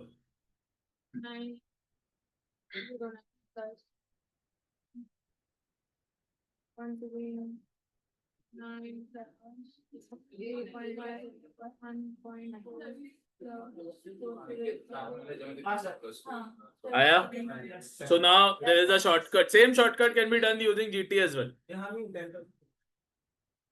समझा पर प्रॉब्लम ये है इनपुट एरर जीटी में क्या मालूम है कुछ और कैलकुलेशन बीच में कर दिया वो भी जीटी में ऐड हो जाएगा एम प्लस में तभी ऐड होगा जब तुम एम प्लस दबाओगे इक्वल टू तो हर कैलकुलेशन के बाद दबाते ही हो ना तो जीटी में एक्यूमुलेट होता ही जाता है एम प्लस में वही जाएगा जो मेमोरी में तो अगर सपोज तुमको 4-5 कैलकुलेशन करना है पर वो 4-5 में से 3 ही मेमोरी में डालना है तो you can continue doing your work 3 memory में डाल दिया और फाइनल कैलकुलेशन डाल के एमआरसी कर दिया तो you will get the answer as well so that's how it is sometimes it is helpful but तुम लोगों ने जो सीखा है वो वैसे ही करो ये जस्ट एक एडिशनल इन्फॉर्मेशन था now speaking of additional information आज थोड़ा वो बारे में एक और बात करेंगे फिर तुम जाओगे जब तक वो खत्म नहीं होगा तुम लोग जाओगे नहीं तो जल्दी सीखोगे तो जल्दी जाओगे now listen what do you mean bye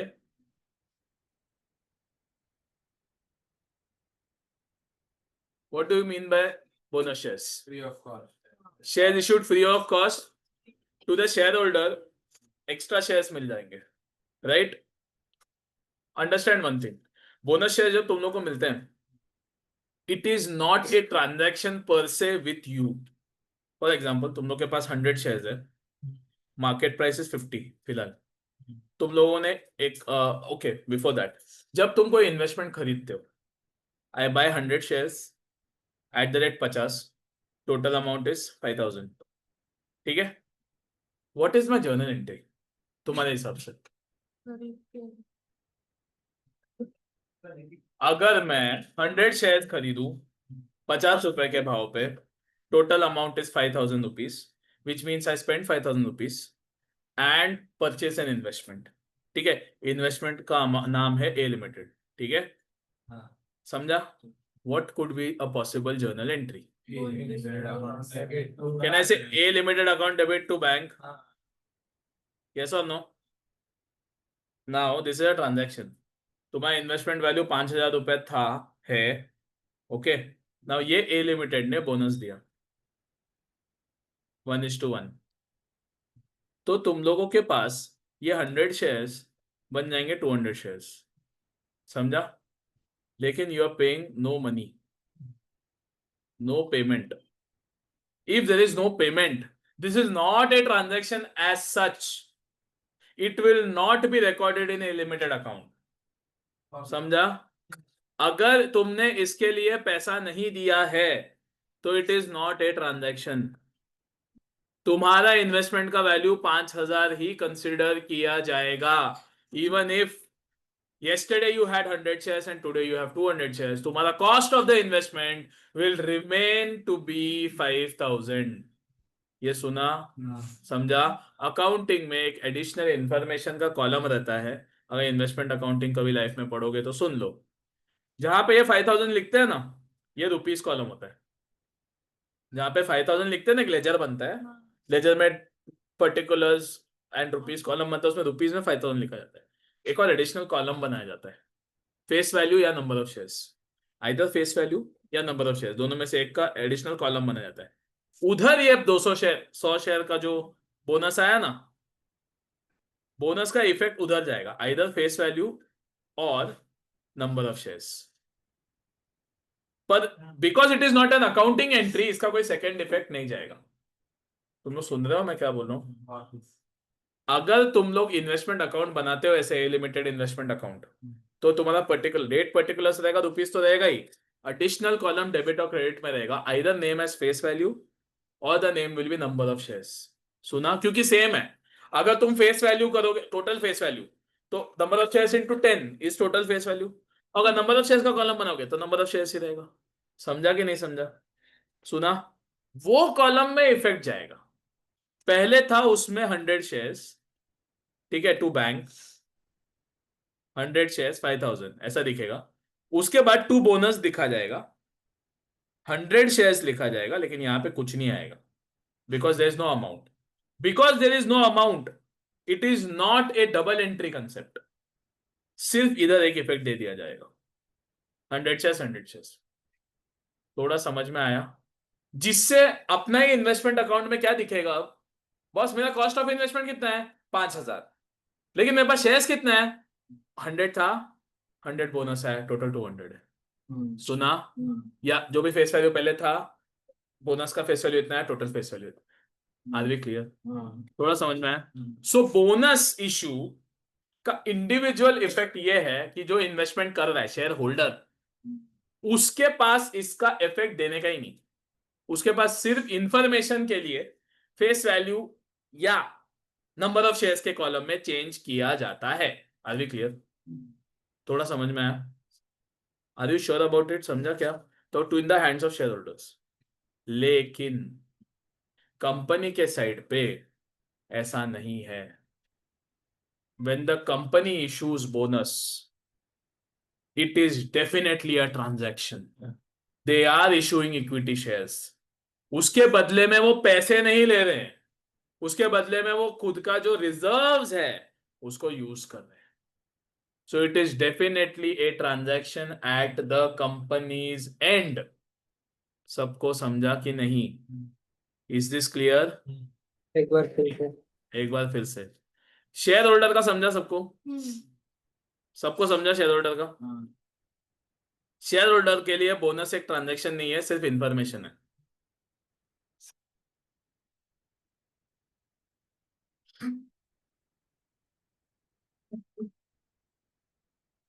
share holder के लिए बोनस इशू होना सिर्फ एक इंफॉर्मेशन है, ट्रांजैक्शन नहीं है। वो सिर्फ अपने बुक्स में इंफॉर्मेशन, मेरा इतना शेयर्स था, इतना शेयर्स हो गया है बोल के लिख देगा। सुना? But to the company it is very much a transaction.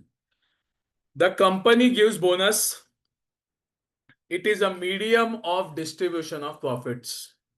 I repeat, whenever the company gives bonus, it is a medium or it is a method of distribution of profits. सुना सब लोगों ने? Which means कंपनी को profit बांटना है ना, तो company पैसा देने के बदले बोनस शेयर्स दे रही है। सुना? समझा कि नहीं? तुम लोग सब शेयर होल्डर हो, तुम लोगों ने मेरे को पैसा दिया, मैंने वो पैसा बिजनेस में डाला, मैं ये कंपनी हूँ, मैंने पैसा बिजनेस में डाला, तुम लोगों ने मिलके मेरे को दिया 1,00,000 रुपीज।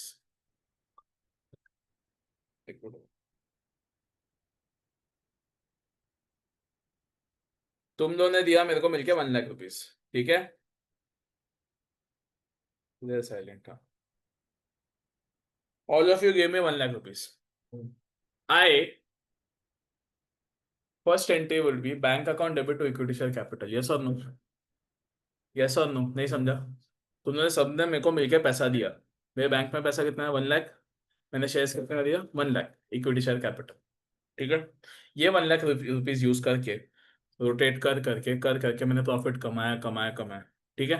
अब बैलेंस शीट में ऐसा हो गया कि 1,00,000 का शेयर कैपिटल, ठीक है, एंड P&L या रिजर्व्स एंड सरप्लस थे 20,000।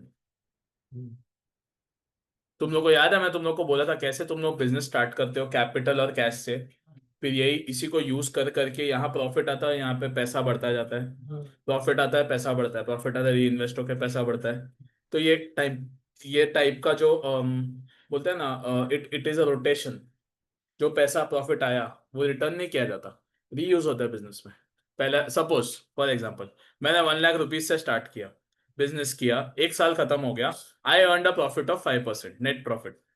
तो कैन आई से 1,00,000 पे 5%, 5,000 कमाया रहेगा, तो the available funds should be 1,05,000। Yes और नो?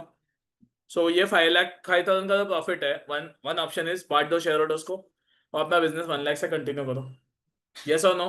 दूसरा option is keep the 5,000 with you, ठीक है, and now start working with 1,05,000 as your new capital. नहीं समझा? 1,00,000 रुपीज से बिजनेस स्टार्ट किया, ये समझा? सबको समझा? 1,00,000 रुपीज यूज करके गुड्स परचेस किया, बेचा, वापस गुड्स परचेस किया, वापस बेचा, ऐसा साइकिल चलता रहा। पूरे साल बाद सब एक्सपेंस करने के बाद नेट प्रॉफिट 5% हुआ, विच मीन्स 5% का नेट प्रॉफिट 5,000 मेरे जेब में पड़ा है, ठीक है? अब option number 1, like partnership account, ये 5,000 कैपिटल को बांट दो, ऑप्शन 1। ऑप्शन 2, नहीं भाई 5,000 अपने पास रख, now you have 1,00,000 original, 5,000 profit, 1,05,000 से नया बिजनेस का सब बोलते हैं ना, नया बिजनेस शुरू कर, या सेम बिजनेस को अब 1,05,000 के रुपीज से you start to do your business. सुना कि नहीं सुना? समझा? अब मोस्ट लाइकली सेकंड ऑप्शन ही चूज होता है, 5,000 हटाया नहीं जाता।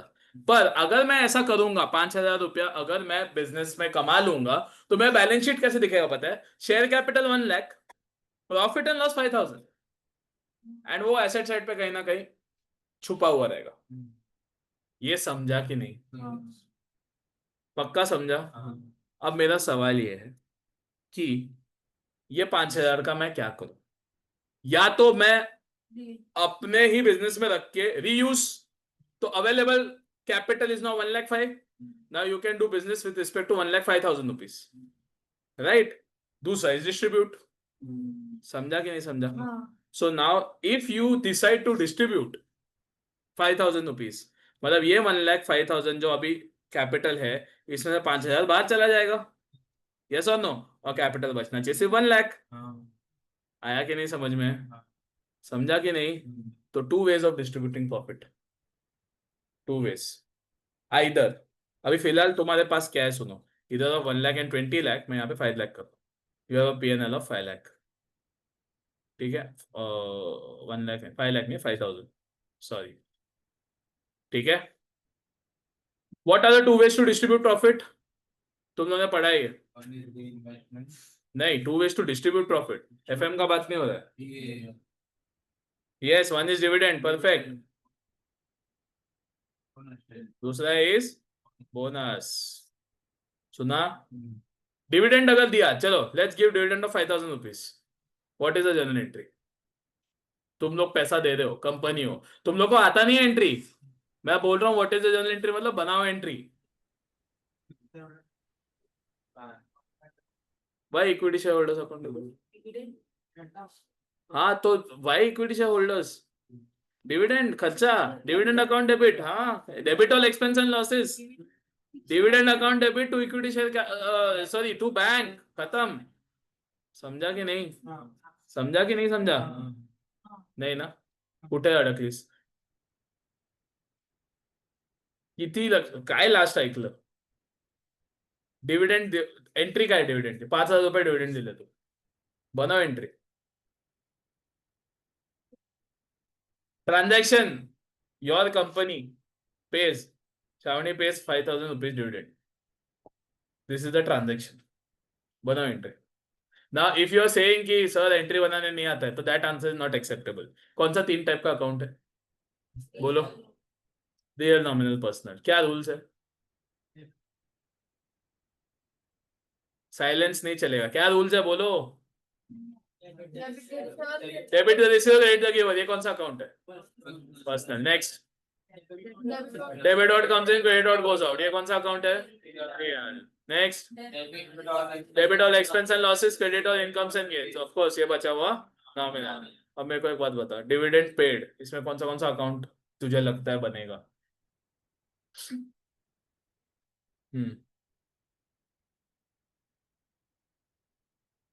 ट्राई करो.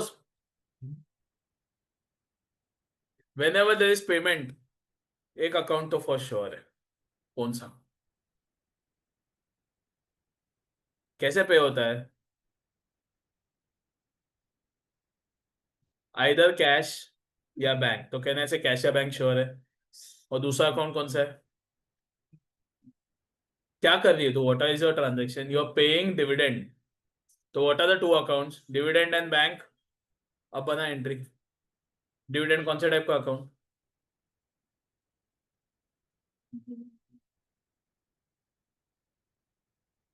कुछ नहीं समझ रहे? ठीक है, रिलैक्स. ये सेम सवाल किसी और को पूछता हूँ, वो लोग कुछ ज्यादा दिमाग नहीं लगाएंगे, वो लोग सिर्फ बेसिक लगाएंगे. तो next time just focus on the basics. Nupur तुझे आता है? समझ रहा है? डिविडेंड कौन से टाइप का अकाउंट है? हाँ नहीं. क्या लगता है? डिविडेंड 3 ही टाइप का अकाउंट होता है. कौन सा बता. नहीं, कैश छोड़. 3 टाइप का अकाउंट. रियल अकाउंट मतलब क्या होता है? क्या होता है उसका ऐसा जनरल एक्सप्लेनेशन? मतलब एक कोई 11th स्टैंडर्ड का बच्चा आके पूछेगा तो क्या जवाब दोगे उसको? ऐसा सोचो. अगर नहीं सोच पा रहे हो तो it's okay, don't worry. But going forward ऐसा नहीं होना चाहिए. तो अभी नहीं आ रहा है क्या? ठीक है, नेवर माइंड. क्या था? से out. What is dividend? What kind of an account? Why? Correct. Understood. It is an expense to the company. It's a nominal account. तो अब डेबिट होगा कि क्रेडिट होगा? क्यों? समझा? क्योंकि एक्सपेंस लॉस डेबिट होता है, इसलिए डिविडेंड अकाउंट डेबिट होएगा. ये जर्नल एंट्री का बेसिक्स है. अभी तुम लोग कंफ्यूज हो चलेगा, लेकिन आगे मत होना. Every entry has this logic. तुम लोग एंट्री को एंट्री की तरह पढ़ोगे, करेक्ट है वो, पर ये लॉजिक तुम बना सकते हो entry. And my purpose to teach you first chapter was कि ऐसा रैंडम ट्रांजैक्शन है, डिविडेंड पे किया सर, बनाओ एंट्री. कभी लाइफ में नहीं सुना रहेगा. ऑब्वियसली ऐसा ट्रांजैक्शन आएगा जो कभी लाइफ में नहीं सुना रह सकता है. पर क्या उसका एंट्री नहीं बना सकते? नहीं बना सकते हो, इसलिए हम अकाउंटिंग पढ़ रहे. कुछ समझ में आया? Okay. So now cutting the process short, बताओ डिविडेंड पेड का क्या एंट्री आएगा? एवरीवन ऐसे dividend account debit to bank.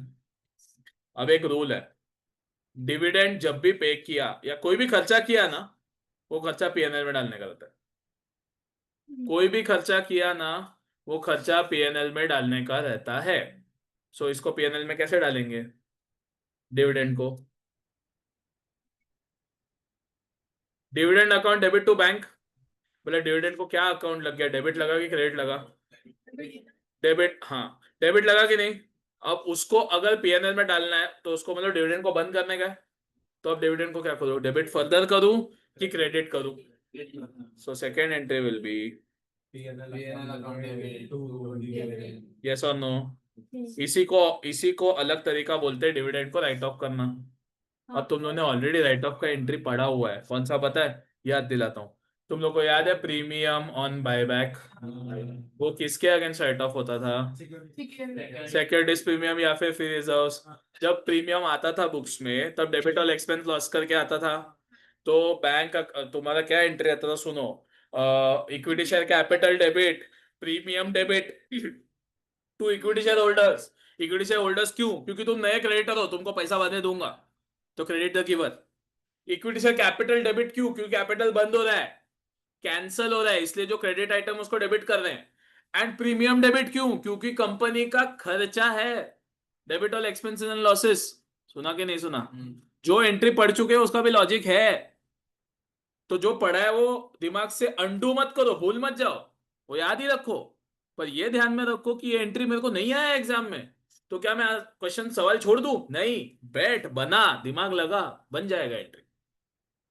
समझ में आया? नाउ वही प्रीमियम तो राइट ऑफ करने का एंट्री क्या करते हो? Securities premium account debit to premium या फिर free reserve account debit to premium. क्या हो रहा है? राइट ऑफ का मतलब क्या हो रहा है? वो खर्चे को बंद कर रहे हो, इधर डिविडेंड का खर्चा बंद कर रहे हो थ्रू पीएनएल। समझ में आया? Is this clear now? ये चीज तो dividend to bank, PNL to dividend, जिससे क्या हो जाएगा पता है? ये जो शेयर कैपिटल यहां दिख रहा है ना, इसमें से ये आइटम गायब हो जाएगा, समझा? लायबिलिटी साइड में। एंड एसेट साइड में से पैसा कम हो जाएगा। समझा कि नहीं समझा? Did you understand this? Asset side में से पैसा कम हो जाएगा, लायबिलिटी साइड से पीएनएल उड़ जाएगा। लेकिन अगर तुमने बोनस दिया तो पैसा कहीं नहीं जा रहा है, पैसा कहीं नहीं जा रहा है। लेकिन ये जो शेयर कैपिटल है ना, पहले जो शेयर कैपिटल 1 लाख था एंड पीएनएल जो है 5000 था, अब ये शेयर कैपिटल बन जाएगा 1,05,000। समझ में आया? विच मीन्स ये इधर से इधर चला जाएगा कि नहीं? तो ये तो जा ही रहा है बॉस। और अगर ये जा रहा है और शेयर कैपिटल बढ़ रहा है तो इसको मत बोलो कि ये ट्रांजैक्शन नहीं है, ये वेरी मच ट्रांजैक्शन है। बोनस नाम का transaction is very much a transaction in the books of the company. सबको समझ में आया? अब उसका एंट्री तुम लोग फर्स्ट टाइम सीख रहे हो, सुनो क्या करने का, सोचने का। Bonus to the company, can I say it is an expense? तो debit all expense and losses, entry will be bonus to share holders, ये एक्सपेंस का नाम है, समझा? Bonus to share holders account debit to equity share capital, खर्चा debit, नया equity, नया creditor big books में आ रहा है। Equity share capital is always credited with a creditor, क्योंकि ही इज द गिवर, वो पैसा दे रहा है। अब उसने अपने को पैसा दिया नहीं है, एक्चुअल में नहीं दिया, लेकिन जो 5,000 रुपया उसके नाम का था वही हमने बिजनेस में उसको, मतलब वो उसके नाम का पीएनएल नाम का क्रेडिट था, वही उसको शेयर कैपिटल में डाल दिया, जैसे भी समझो।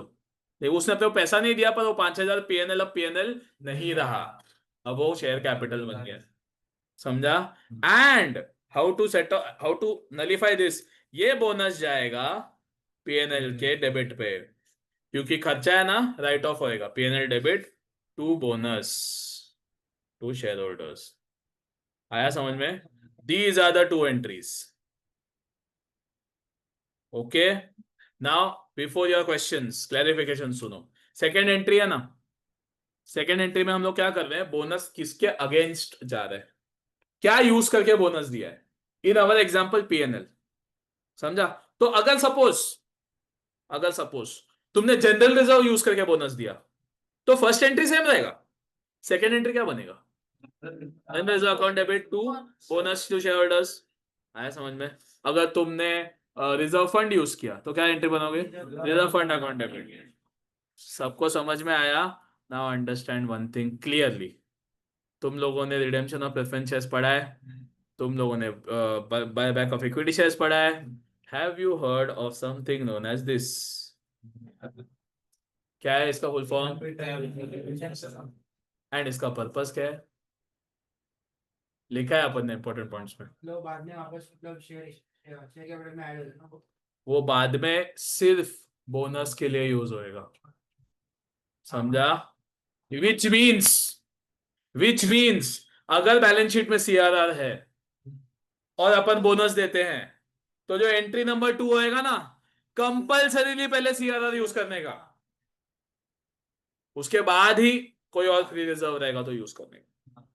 समझ में आया? सीआरआर एक ऐसा रिजर्व है जिसमें पैसा डाल सकते हैं अपन using free reserves, and buyback रहेगा तो सिक्योरिटीज में भी यूज कर सकते हैं.